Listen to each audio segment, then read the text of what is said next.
Okay, सो कल हमने समझ लिया था स्ट्रेस के बारे में। स्ट्रेस बेसिकली क्या होती है, स्ट्रेस की प्रॉपर डेफिनेशन क्या है, ठीक है।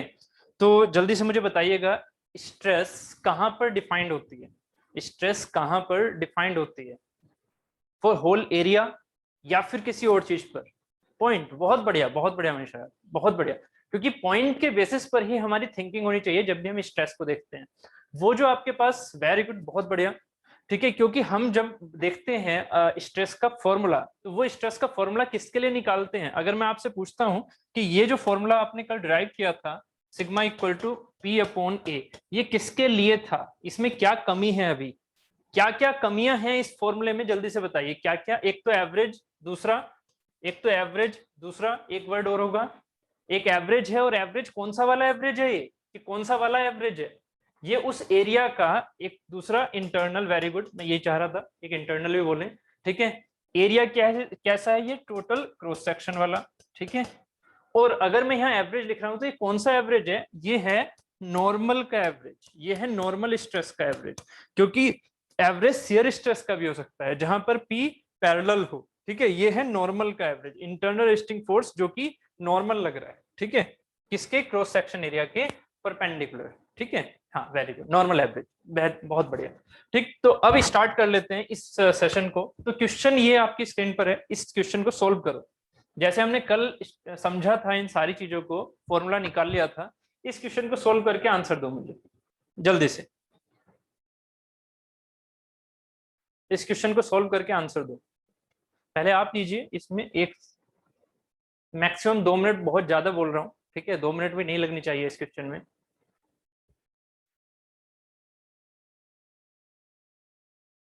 ठीक है। A rod with a length of 100 centimeter and diameter of 4 centimeter undergoes an axial pull of 50 kilonewton। सबसे पहले जब भी आप सोम क्या या किसी भी सब्जेक्ट की बात करो, जब भी आप क्वेश्चन कर रहे होंगे ना, तो आपके माइंड में एक फिगर चलना चाहिए, ठीक है। हर एक क्वेश्चन का पहले आपके माइंड में एक रफ स्केच होना चाहिए। A rod with a length of 100 centimetre, तो यहाँ पर 100 सेंटीमीटर हमारी लेंथ हो गई, ठीक है। ऑफ डायमीटर 4 सेंटीमीटर, तो डायमीटर यहाँ पर 4 सेंटीमीटर हो गया, ठीक है। अंडरगोज एन एक्सियल पुल, तो इस पर एक्सियल पुल दिखाना है हमें। आप करते रहिएगा, जिन्हें समझ में आ चुका है वो ये क्वेश्चन करें, ठीक है। इधर इस एक साइड फिक्स मान लिया करो, जिससे क्या होगा, उस फिक्स की वजह से रिएक्शन तो प्रोड्यूस होगी ही, और वही रिएक्शन यहाँ पर उससे रोक भी रही होगी, ठीक है। तो यहाँ पर हम सिर्फ और सिर्फ एक डायरेक्शन में ही स्ट्रेन दिखा सकते हैं, नहीं तो फिर डबल डायरेक्शन में स्ट्रेन दिखानी पड़ती है, ठीक है। तो यहाँ पर क्वेश्चन पूछा है व्हाट इज द स्ट्रेस, तो स्ट्रेस क्या हो जाएगी? यहाँ पर सिग्मा नॉर्मल की बात होगी, ठीक है। जब इस तरह का क्वेश्चन पूछा जाए तो सिंपल हमारे पास नॉर्मल मतलब इस वाले प्लेन की बात हो रही है। प्लेन हमारे पास ये है जिस पर स्ट्रेस की बात हो रही है, ठीक है। तो सिग्मा एन की बात पूछी गई है, D approx D, okay Bharat Thakur. बाकी और सभी आंसर दीजिए, इसमें इतना टफ नहीं था ये क्वेश्चन, ठीक है। सीधा क्या हो जाएगा, पी अपॉन ए। पी की वैल्यू हमारे पास कितनी है? फोर्स की वैल्यू है 50 किलो न्यूटन। बस इंपॉर्टेंट क्या है, मैंने यहाँ पर ये जो ऑप्शंस दिए हुए हैं उसमें क्या है, डिजिट्स गड़बड़ है, ठीक है। 0.05 है, 0.4 है, 4 है एंड 40 है, मतलब आप 10 में गड़बड़ करोगे, ठीक है, आप 10 में गड़बड़ करोगे, तो बस वही सेंस है हमारा यहाँ पर, ठीक है। तो ये जो आपके पास पॉइंट्स में है ना, इसमें आप गड़बड़ कर सकते हो। तो पहले उन सारी चीजों को वैसे ही लेके चला करो। 50 किलो न्यूटन है, 10⁻³ हमेशा याद रखिएगा। आज बता रहा हूं, अभी बता रहा हूं, उसके बाद कभी नहीं बताऊंगा, ठीक है। और ये अंडरस्टूड चीजें हैं, क्या हमेशा यूनिट्स न्यूटन और एमएम में लेके चलना। अगर चीजें एमएम में दे रखी हैं तो न्यूटन और एमएम में लेके चलना। इसकी यूनिट न्यूटन एमएम नहीं है, इसकी यूनिट्स को न्यूटन और एमएम में लेके चलना, ठीक है। तो न्यूटन और एमएम में, तो यहाँ किलो न्यूटन को न्यूटन में कन्वर्ट करो और जो एरिया है वो एमएम में कन्वर्ट करके चलो, ठीक है, जिससे कि आंसर भी आपका न्यूटन पर एमएम स्क्वायर में आएगा। एरिया क्या है, π/4 डी स्क्वायर। डी कितना है, 4 सेंटीमीटर। 1 सेंटीमीटर कितने एमएम, 10 एमएम, तो यहाँ पर 4 मतलब 10 का स्क्वायर, ठीक है। इसे सोल्व करोगे तो आपके पास आंसर अप्रोक्स में आ जाएगा 40, ठीक है, 40 न्यूटन पर एमएम स्क्वायर। अप्रोक्स में आंसर आ जाएगा 40 न्यूटन पर एमएम स्क्वायर, ठीक है। क्लियर है सभी को? बहुत बढ़िया, बहुत बढ़िया, सभी के रेस्पॉन्स ठीक है, ठीक है। कोई भी डाउट हो अगर यूनिट्स में तो पूछ लीजिएगा, ठीक है। जरूरी नहीं है कि हर एक क्वेश्चन में हमारे पास एग्जैक्ट डाटा हो, मतलब उससे एक्स्ट्रा भी डाटा आपको मिल सकता है देखने को, जैसे कि यहाँ पर लेंथ हमारे लिए एक्स्ट्रा डाटा है, ठीक है। अगर यहाँ स्ट्रेन पूछी जाती तो यहाँ पर यंग्स मॉडुलस भी मिलता हमें और उसके बेसिस पर हम लेंथ का यूज कर लेते फिर, ठीक है, अगर स्ट्रेन पूछते तो ये बहुत ही सिंपल क्वेश्चन था जो मैंने आपके साथ लिया। अब हम चलते हैं अपने मेन कॉन्सेप्ट की तरफ आज की, that is the expression for normal and shear stress in unidirectional loading. ठीक है, तो यूनि डायरेक्शनल लोडिंग की बात हो रही है अभी, जो प्रिंसिपल स्ट्रेस वाला चैप्टर है जो कि है आपका प्योर शियर के बाद, टोर्जन के बाद। ठीक है, तो टोर्जन के बाद जब हम प्रिंसिपल स्ट्रेस पढ़ेंगे तब उसमें हम वेरियस टाइप ऑफ लोडिंग एक साथ पढ़ेंगे, क्योंकि तब तक हमारा सोम ऑलमोस्ट कंप्लीट हो चुका होगा, बेसिक चीजें आपकी सब कुछ कंप्लीट हो गई होंगी। तब हम इस पर एक ही फोर्स ना लगा के हम इस पर बहुत सारी फोर्सेस लगा सकते हैं, मोमेंट भी लगा सकते हैं, टोर्जन भी लगा, टॉर्क भी लगा सकते हैं, ट्रांसवर्स फोर्स भी लगा, सब कुछ लगा देंगे। ये है हमारा प्रिंसिपल स्ट्रेस वाले चैप्टर में। बट अभी क्या है, अभी हमारी सिर्फ बेसिक अंडरस्टैंडिंग है। तो बेसिक अंडरस्टैंडिंग में हम क्या लेके चल रहे हैं, सिर्फ एक यूनिएक्सियल लोडिंग। ठीक है, तो इस यूनिएक्सियल लोडिंग के बेसिस पर, ठीक है, मैंने मान लीजिए यहाँ पर इस पर पी फोर्स लगा दिया, इस साइड से इसे कर दिया फिक्स। अगर मैं एक साइड से फिक्स करता हूं तो सिर्फ और सिर्फ स्ट्रेन किस साइड दिखेगी मुझे, इधर आती हुई। ठीक है, तो हमारे लिए सिंपल एनालिसिस हो गई है। ठीक है, अब इस पी फोर्स की वजह से मुझे चाहिए क्या, expression for normal and shear stresses in unidirectional loading. इससे पहले कल एक चीज रह गई थी बताने से, दैट इज कल एक चीज रह गई थी, stress is a tensor quantity. अगर मैं यहाँ पर स्ट्रेस की डेफिनेशन जो मैंने पॉइंट वाइज लिखवाई थी, उम्मीद है आपने नोट्स में नोट डाउन कर ली होंगी, वो जो मैंने पॉइंट्स लिखवाए थे उसमें। ठीक है, उस पॉइंट्स में सारी चीजें हमारी डील हो चुकी हैं, मैं फिर से वो स्लाइड नहीं खोल रहा, उम्मीद है आपको समझ में आ चुका होगा। स्टार्टिंग की जो 3 लाइंस थी उन्हीं को मैंने कल समझाया था। ठीक है, उसके बाद 2 लाइनें पहले ही समझा दी थी आपके आईक्यू के बेसिस पर। जो लास्ट लाइन थी, that is the stress is a tensor quantity, पहले उसे वो डील कर लेते हैं। Stress is a tensor quantity. मुझे एक चीज बताइएगा, टेंसर क्वांटिटी क्या होती है? टेंसर क्वांटिटी से आप क्या समझते हैं, क्या होती है ये टेंसर क्वांटिटी, क्या होती है? अच्छा, मैं आपसे एक सिंपल सा क्वेश्चन पूछता हूँ, डिस्टेंस कौन सी क्वांटिटी है? डिस्टेंस कौन सी क्वांटिटी है? ठीक है, फोर्स कौन सी क्वांटिटी है? ऐसे ही फिर स्ट्रेस कौन सी क्वांटिटी है? मुझे 3 चीजें बताइएगा जल्दी से, जल्दी से रिप्लाई, जितना जल्दी करोगे उतना जल्दी मैं ये चीज कवर कर लूंगा। नॉर्मल चीजें हैं, नॉर्मल चीजें हैं, जल्दी से रिप्लाई कीजिए। ठीक है, जल्दी से यार, क्या मतलब, सुबह उठते ही ब्रेकफास्ट कर लिया करो अगर एनर्जी नहीं है तो। ठीक है, स्ट्रेस अभी उठ रहे होंगे 9 बजे, ठीक है, तो ऐसे मत किया करो यार। स्ट्रेस सेकंड, ये स्ट्रेस सेकंड मतलब सेकंड ऑर्डर टेंसर आप शायद बोलना चाह रहे थे मीनाक्षी जी। ठीक है, तो सेकंड ऑर्डर टेंसर, स्केलर है हमारी डिस्टेंस। ठीक है, फोर्स हमारी हो गई स्केलर, अच्छा फोर्स भी स्केलर एंड डिस्टेंस भी scalar, Hrithik Rathore. Okay, stress is a tensor quantity. Okay, scalar distance vector force, ठीक है, distance scalar, force vector, stress tensor. Okay okay, ठीक है, मोनिका चौहान बहुत बढ़िया, फोर्स वेक्टर, ठीक है, stress tensor, okay, scalar vector and tensor, ठीक है, stress 2 degree tensor, 2 degree tensor, Divyanshu Visht बहुत सही, ठीक है, स्केलर वेक्टर, ठीक, सही है। अप्रोक्स सभी के आंसर सही, सभी के आंसर सही है, बट मैं एक चीज जानना चाह रहा था, मुझे कहीं कहीं आंसर्स मिले आपसे जो कि अप्रोक्स में सही थे, जो मैं चाह रहा था आपसे। जैसे कि दिव्यांशु विष्ट ने पूरा बोला सेकंड डिग्री टेंसर, ठीक है, शुरू में मीनाक्षी ने बोला था सेकंड डिग्री, ठीक है, तो सेकंड डिग्री टेंसर मान सकता हूँ स्ट्रेस को। यहाँ ये सारी ही यूनिट, सबसे पहली चीज, ये सारी ही यूनिट हमारी क्या होती हैं, मतलब सारी ही चीजें हमारी क्या होती हैं, these are the tensor quantities, these are the tensor quantities, याद रखिएगा। ठीक है, ये सभी हमारी टेंसर क्वांटिटी हैं। इंपॉर्टेंट क्या होता है, हम जो अपनी फिजिक्स में पढ़ के आ रहे होते हैं, ठीक है, अपनी क्लासेस में जब हम स्कूल टाइम पर थे, तो हमने इस टेंसर क्वांटिटी का वर्ड जनरली नहीं सुना था। हमने क्या सुना था, स्केलर एंड वेक्टर। ठीक है, तो स्केलर एंड वेक्टर हमें सीधे ही हमें फैमिली के छोटे मेंबर से मुलाकात हो गई थी, हमें बड़ा मेंबर नहीं बताया था। ठीक है, tensor quantity is the guardian. ठीक है, तो उस गार्जियन के कितने यहाँ पर छोटे मेंबर्स हैं, उनको आप देखना है। ये फैमिली में जो हेड ऑफ द फैमिली है, दैट इज द टेंसर। ठीक है, वो टेंसर के ही पार्ट हैं, जैसे कि जीरो ऑर्डर टेंसर, इसको इस तरह से समझो, जीरो ऑर्डर टेंसर मैं यहीं से डेफिनेशन लेके चलूंगा, that is the first order tensor, first order tensor. जहां तक हमारी थिंकिंग है वहां तक हम लेके चलेंगे second order tensor, order tensor, it may be third order, it may be fourth, it may be fifth, it may be sixth, it may be infinity, we don't know. ठीक है, जितना हमें आइडिया है हम उसकी बात कर रहे हैं, जितना हमें आइडिया है हम उसकी बात कर रहे हैं। थर्ड के बारे में मैं थोड़ा सा आपसे टच करूंगा कॉन्सेप्ट, क्योंकि अभी भी वो आपके सिलेबस में नहीं है, ठीक है, और अभी आने में उसे काफी टाइम लगेगा।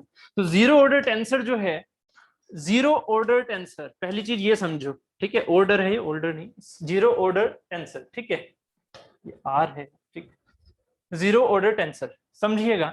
जीरो का मीनिंग क्या है, जीरो का मीनिंग क्या है? अगर मैं आपसे एक चीज बोलता हूं कि 10 न्यूटन है या 1 मीटर है, आप एक बात बताइए, 0 न्यूटन को रिप्रेजेंट कर सकते हो, 0 मीटर को रिप्रेजेंट कर सकते हो, यस और नो? 0 मीटर 0 न्यूटन को रिप्रेजेंट कर सकते हैं? नो, ठीक है। अगर आप 0 न्यूटन एंड 0 मीटर को रिप्रेजेंट नहीं कर सकते तो इसका मतलब जीरो, मतलब अगर किसी चीज का मैग्नीट्यूड नहीं है, अगर किसी चीज का मैग्नीट्यूड नहीं है, ठीक है, तो वो आइडेंटिटी मैं डिफाइन कर सकता हूं क्या?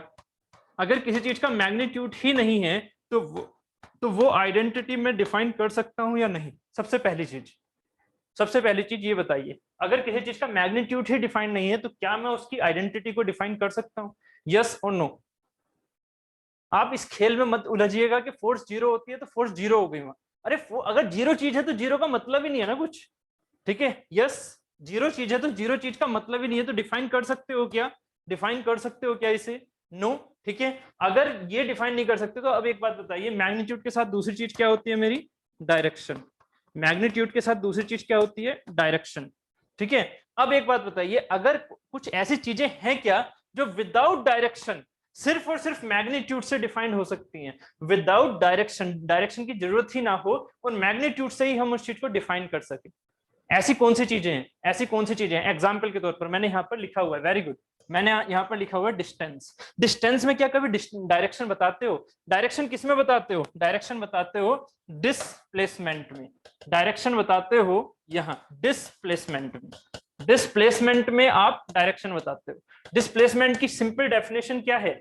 डिस्प्लेसमेंट की सिंपल डेफिनेशन क्या है? अगर मैं आपसे कहूं कि इस मार्कर को आपको डिस्प्लेसमेंट लेके चलना है इसका 5 मीटर, तो आपके माइंड में सबसे पहले आएगा 5 मीटर तो मैग्नीट्यूड हो गया, 5 मीटर हो गया मैग्नीट्यूड, बट डायरेक्शन कौन सी? किस डायरेक्शन में मुझे इसे डिस्प्लेस करना है, विस्थापित करना है? किस डायरेक्शन में डिस्प्लेस करना है? ऊपर की तरफ लेके जाना, ले जाओ, इधर की तरफ लेके जाना, ले जाओ, मतलब पहले आपके माइंड में क्या है? डायरेक्शन। तो डायरेक्शन आपने 5 मीटर के साथ में डायरेक्शन ऐड कर दी, तो जहां पर दोनों चीजें भी रिक्वायरमेंट होती है, डायरेक्शन भी एंड मैग्नीट्यूड, क्योंकि मैग्नीट्यूड तो हमेशा ही होगा, विदाउट मैग्नीट्यूड कोई आइडेंटिटी आप एग्जिस्ट करा ही नहीं सकते हो, ठीक है। तो अगर यहां पर आपने 5 मीटर कहा तो 5 मीटर किस डायरेक्शन में? That is the displacement. तो डिस्प्लेसमेंट में आपको क्या जरूरत पड़ रही है? डायरेक्शन की भी। बट अगर मैं डिस्टेंस की बात करूं, अगर मैं डिस्टेंस की बात करूं तो डिस्टेंस क्या है?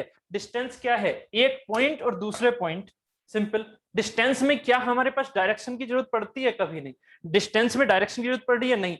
10 मीटर की डिस्टेंस, ठीक है, सेंस जो आता है वो सीधा हमारा डिस्टेंस का आता है। ये पॉइंट और इस पॉइंट के बीच में डिस्टेंस क्या है? एक पाथवे है, सिंपल, डायरेक्शन नहीं है, ठीक है। एक पाथवे है कि हम इस पाथ से जा रहे हैं, इस पाथ से जा रहे हैं, ठीक है। डायरेक्शन का सेंस नहीं होता है किसमें? डिस्टेंस में, ठीक है। 10 किलोमीटर कौन से पाथ से जा रहे हैं, कैसे, ठीक है। डायरेक्शन नहीं, डायरेक्शन नहीं, ठीक है। जबकि डायरेक्शन इसमें क्या हुआ? कितने आप डिस्प्लेस हुए, ठीक है, कितने आप डिस्प्लेस हुए। मान लीजिए आप हरिद्वार से देहरादून जा रहे हो, ठीक है, एग्जाम्पल, तो ये आप ऐसे जा रहे हो, ठीक है, या फिर आप यहां पर डिस्प्लेस हो रहे हो ऐसे और ऐसे, फाइनली डिस्प्लेस कहां हो गए? देहरादून में। जबकि पाथ आपका कुछ भी हो सकता है, दैट इज द डिस्टेंस। ये कितनी हो सकती है? 60 किलोमीटर भी हो सकती है, ये मान लीजिए छोटी भी हो सकती है, 40 किलोमीटर भी हो सकती है, दैट इज द डिस्टेंस, ठीक है। हर एक पॉइंट पर आपकी ये चीज पाथ के बेसिस पर आ रही है, ठीक है। तो डिस्टेंस में क्या है? डायरेक्शन की जरूरत नहीं है हमें, सिर्फ और सिर्फ मैग्नीट्यूड का मतलब है। जबकि जो डिस्प्लेसमेंट है उसमें हमारे पास डायरेक्शन है कि कितना हम फाइनली किस जगह पर गए हैं, डायरेक्शन में किस जगह पर गए हैं, ठीक है। तो ये हमारे पास सिंपल कॉन्सेप्ट था डिस्टेंस एंड डिस्प्लेसमेंट का। तो डिस्टेंस एंड डिस्प्लेसमेंट मतलब डिस्टेंस में हमें मैग्नीट्यूड की जरूरत है, जबकि डिस्प्लेसमेंट में हमें दोनों चीजों की जरूरत है। तो जब हमें मैग्नीट्यूड की जरूरत हमेशा रहेगी, मैग्नीट्यूड की जरूरत हमेशा रहेगी, तो उसे फर्स्ट ऑर्डर कहेंगे क्या कि वो फर्स्ट पर डिपेंड कर रहा है? नहीं। यहाँ पर जीरो ऑर्डर का सेंस है कि सिर्फ और सिर्फ मैग्नीट्यूड एग्जिस्ट करे, क्योंकि मैग्नीट्यूड तो सब में एग्जिस्ट करेगा। अगर मैग्नीट्यूड एग्जिस्ट ही नहीं कर रहा तो वो आइडेंटिटी ही नहीं, वो आइडेंटिटी ही नहीं है। तो मैग्नीट्यूड तो प्राइमरी कंडीशन है, नेसेसरी कंडीशन है, ठीक है। अब जो जीरो ऑर्डर है उसका मतलब होता है डायरेक्शन यहाँ पर नहीं है, यहाँ पर डायरेक्शन नहीं है। इसमें क्या है, इसमें हमारे पास डायरेक्शन है। ठीक है, फर्स्ट ऑर्डर मतलब एक डायरेक्शन पर डिपेंड कर रहा है। वर्डिंग समझो मेरी, फर्स्ट ऑर्डर मतलब एक डायरेक्शन पर डिपेंड कर रहा है। ये जो वैल्यू है वो एक डायरेक्शन से ही आप फुलफिल कर दोगे, कंप्लीटली डिफाइन कर दोगे। स्ट्रेस को कभी भी एक डायरेक्शन से डिफाइन नहीं कर सकते। मतलब सेकंड ऑर्डर टेंसर में आपकी डायरेक्शन होनी चाहिए कम से कम 2। मतलब ये सेकंड है तो यहाँ 2, तो डायरेक्शन जो है वो 2 है यहाँ पर। ऐसे थर्ड ऑर्डर टेंशन में जो डायरेक्शन का सेंस है वो हमारा आता है थर्ड। ठीक है, 3 प्लेन। अब ये 3 प्लेन कौन से, अभी प्लेन के बारे में बात करूंगा। ठीक है, डायरेक्शन की कौन सी है डायरेक्शन, उसके बारे में बात करूंगा। ये बेसिकली हमारे ऑर्डर हैं जो कि सिर्फ और सिर्फ डायरेक्शन ही जरूरी नहीं है, डायरेक्शन के साथ में कुछ और भी हो सकता है, प्लस में कुछ और भी हो सकता है। अभी समझ जाओगे, धीरे धीरे समझ जाओगे सेकंड का मतलब क्या है और थर्ड का मतलब क्या है। ठीक है, अभी फिलहाल 0, फर्स्ट एंड सेकंड की बात करूंगा, थर्ड में मैं समझा दूंगा कि ये एक्चुअल मीनिंग क्या है इसका। ठीक है, तो यहाँ पर डायरेक्शन अगर 0 है तो जरा अब इस सेंस को समझना कि मैंने अगर आपसे कहा डिस्टेंस, तो डिस्टेंस को आपने कभी भी ऐसे लिखा हुआ देखा है? यहां से धीरे धीरे समझते हुए चलेंगे। डिस्टेंस क्या कभी भी एसएक्स होती है क्या, कि 10x + 1, ऐसे कभी भी डिस्टेंस का फॉर्मूला देखा है क्या? ऐसे डिस्टेंस का फंक्शन देखा है क्या? कभी नहीं। यहां पर ये जो चीज हुआ करती थी जो आपने पढ़ा था, ये 10x + 1 ऐसे कुछ, this is the displacement note the distance. This is the displacement function note the distance function. Distance function हमेशा क्या देखा है आपने? 10 मीटर या फिर 5 मीटर ऐसे। ठीक है, ये चीज हमेशा क्या रही है? डिस्टेंस कांस्टेंट रही है। ये वैल्यू हमेशा कांस्टेंट रही है अगर मैं डिस्टेंस की बात कर रहा हूं। अगर मैं डिस्प्लेसमेंट की बात कर रहा हूं तो वो फंक्शन रहा है। अगर मैं डिस्प्लेसमेंट की बात करूंगा तो वो फंक्शन रहा है, चाहे एक्स का रहा हो, चाहे वाई का रहा हो, चाहे एक्स वाई का रहा हो, कैसे भी। ठीक है, तो यहाँ पर ये जो एस एक्स है, ठीक है, अगर हमारे पास एफ फंक्शन ऑफ एक्स है और यहाँ पर एस कांस्टेंट है, इसका मतलब ये जो आपके पास डिस्टेंस है वो डायरेक्शन पर डिपेंड नहीं कर रही है और इसलिए वो 0 ऑर्डर टेंसर है, सिर्फ और सिर्फ मैग्नीट्यूड से कंप्लीटली डिफाइंड है। ठीक है, जबकि अगर मैं फोर्स की बात करूं, तो कभी भी आपने फोर्स को ऐसे देखा है? Fxx, Fyy, Fzz। आपने फोर्स को कैसा देखा है? Fx, Fy, Fz। अब कुछ महानुभाव ये बोलेंगे कि सर हम तो Fxy भी पढ़ते हैं, मैं उन्हीं को थोड़ा सा ही क्लियर करवाऊंगा। ठीक है, Fxx, Fy, Fzz कभी भी देखा है ऐसे फोर्स? यस और नो? बोलो भाई, कुछ तो बोलो। Fxx है क्या? Fyy कभी देखा है क्या? Fzz कभी देखा है क्या? कोई भी फंक्शन ऐसा देखा हो तो मुझे बता देना। ठीक है, ये चीजें हम नहीं पढ़ते हैं। हम कैसे पढ़ते हैं? हम ये चीजें पढ़ते हैं। ठीक है, इसका मतलब क्या हुआ? आप जब किसी एक चीज पर, एक बॉडी है ये रही, ठीक है, इस बॉडी पर आप एक फोर्स लगाते हैं, मान लीजिए ऐसे। तो जब आप फोर्स लगाते हैं तो फोर्स की पहले से एक डायरेक्शन फिक्स कर लेते हो आप, कि फोर्स मैं इधर की ओर लगा रहा हूं, मतलब आपने डायरेक्शन फिक्स कर ली। कौन सी डायरेक्शन हो गई ये? एक्स मान लेते हैं, ये एक्स डायरेक्शन में फिक्स हो गया। फोर्स का मैग्नीट्यूड है 50 न्यूटन, 50 न्यूटन आपने एक्स में लगाया, तो ये हो गया मेरा completely defined identity. X direction में फोर्स लग रही है। अगर मैं आपसे कहूं कि इसी बॉडी पर अब मैं ये लगा देता हूं, तो ये क्या है? मेरी Fy है ना, ये होगी Fy। जेड की बात नहीं कर रहा। अब मैं इस कॉन्सेप्ट को समझाता हूं जो आप ये सोचते रहते हो कि सर Fxy भी तो होता है, ये 2 डायरेक्शन पर डिपेंड करती है। अरे नहीं भाई, एक बात बताइए मुझे, ठीक है, एक बात बताइए, छोटे छोटे कॉन्सेप्ट हैं जो कि आपने पढ़े हुए हैं, बट रिकैपिटुलेट करवाना बहुत जरूरी है। एक बात बताइए मुझे, यहां पर अगर मैं इस पॉइंट पर एक फोर्स लगाता हूं F10 न्यूटन, ठीक है, ये चलो F1 मान लो इसे, ठीक है, इसे मान लो F1, ठीक है, ये हो गई मेरी या इसे एक काम करते हैं, 3 मान लो, 3 न्यूटन, ठीक है, और ये हो गई यहाँ पर इस डायरेक्शन में F4 न्यूटन, ठीक है, ये F4 न्यूटन। और अगर मैं आपसे कहता हूं, एक तो ये फिगर हुआ, ठीक है, एक फिगर हुआ हमारे पास ये, कि यहां पर मैं एक ऐसे फोर्स लेके जा रहा हूं, ठीक है, एक ऐसे फोर्स लेके जा रहा हूं, दैट इज द 5 न्यूटन, ठीक है, दैट इज द 5 न्यूटन, ठीक है, ये एंगल है मेरा tan इनवर्स, ये एंगल है tan इनवर्स 4/3, ठीक है। अब जरा एक बात समझिएगा, मैं सेंस क्या लेके चला, मैग्नीट्यूड्स के तो बाद में बात करेंगे, मेन चीज क्या है, एक बॉडी है जिस पर ये है एक्स डायरेक्शन, ये है वाई डायरेक्शन, इस पर एक्स वाई डायरेक्शन में फोर्स ना लग के यहां लग रही है, तो आप इसे क्या बोलते हो? इसे आप एक्स वाई Fxy फोर्स बोलते हो। जल्दी से बताइए, जो एक्स और वाई के बीच में से कहीं से भी जा रही है, कोई भी एंगल लेके जा रही है, तो क्या उसे आप Fxy बोलते हो? क्या उसे आप Fxy बोलते हो? यस और नो?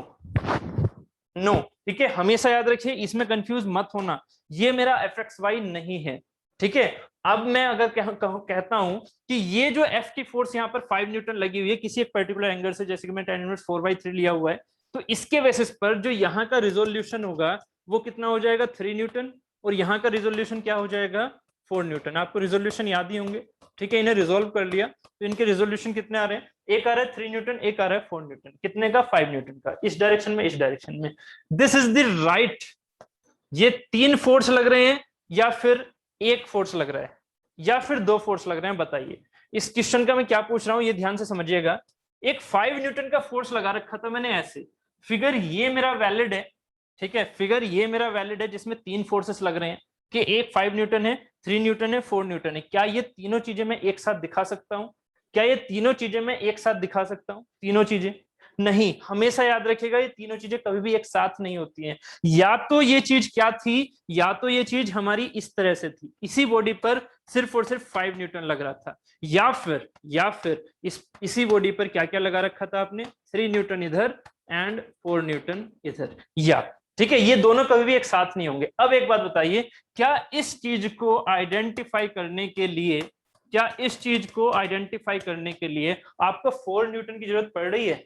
क्या 3 न्यूटन के फोर्स को डिफाइन करने के लिए कंप्लीटली 4 न्यूटन की जरूरत पड़ रही है? वाई डायरेक्शन की जरूरत है क्या एक्स डायरेक्शन के लिए फोर्स को कंप्लीटली डिफाइन करने के लिए? नो, ठीक है, इसका मतलब ये भी इंडिविजुअली सही है, ये भी इंडिविजुअली कंप्लीट है, ठीक है। इसका जो आउटकम फाइनल आ रहा है उससे हमें क्या मतलब, वो तो इस बॉडी को इधर की तरफ लेके जा रहा है, ठीक है, बट यहां पर दोनों इंडिविजुअली कंप्लीट पार्ट हैं, इसीलिए ये fxy कभी नहीं होता। मैं इस पर क्यों एम्फेसिस कर रहा हूं, क्योंकि मैं सिग्मा xy करूंगा, क्योंकि मैं सिग्मा xy करूंगा तब कहोगे कि सर जब फोर्स हम ऐसे सोच सकते हैं तो सिग्मा ऐसे क्यों नहीं सॉरी सिग्मा ऐसे सोच सकते हैं तो फोर्स ऐसे क्यों नहीं सोच सकते, क्योंकि फोर्स की अपनी आइडेंटिटी कंप्लीट है, अपनी आइडेंटिटी कंप्लीट है, यहाँ पर उसे जरूरत नहीं है दूसरी चीज से, ठीक है। उसका जो आउटकम है, नेट आउटकम है, वो या तो ऐसे हो जाएगा, तब ये और ये अलग अलग खत्म हो चुकी हैं, तब ये क्या है, सिर्फ और सिर्फ अकेला 5 न्यूटन का हम यूज कर सकते हैं यहाँ पर, ठीक है। या तो उसका एक तरह से इमेजिनरी फोर्स मान लो,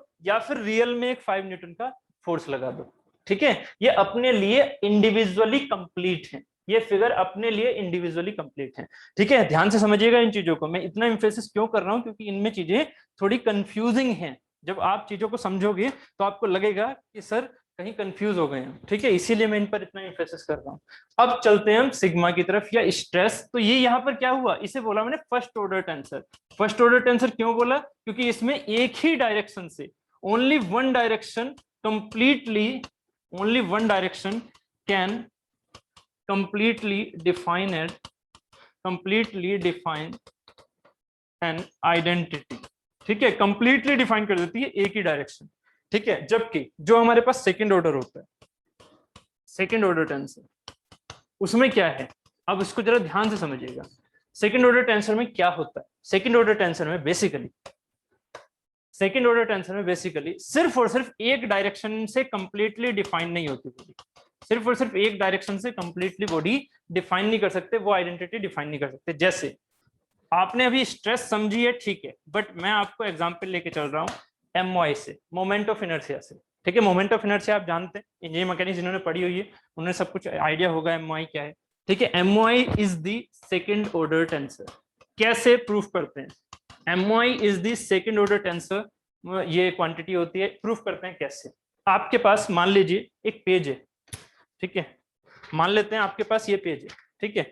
अब अगर मैं आपसे कहता हूं इसका मोमेंट ऑफ इनर्शिया कौन सा वाला, एरियल मोमेंट की बात कर रहे हैं, ठीक है, एरियल मोमेंट ऑफ एरिया, मतलब मोमेंट ऑफ एरिया जो सेकंड ऑर्डर, जो सेकंड मोमेंट ऑफ एरिया होता है उसकी बात कर रहे हैं, ठीक है, सेकंड मोमेंट ऑफ एरिया, ठीक है। इसका फॉर्मूला याद होगा आपको, क्या होता है, BD³/12, ठीक है, BD³/12। अगर एक बॉडी आपके पास ये है, ठीक है, और यहां से आपने एक लाइन ये रेफरेंस लिया, और इस रेफरेंस के बेसिस पर इसे आपने क्या किया, घुमाया, इस रेफरेंस के बेसिस पर इसे आपने क्या किया, घुमाया।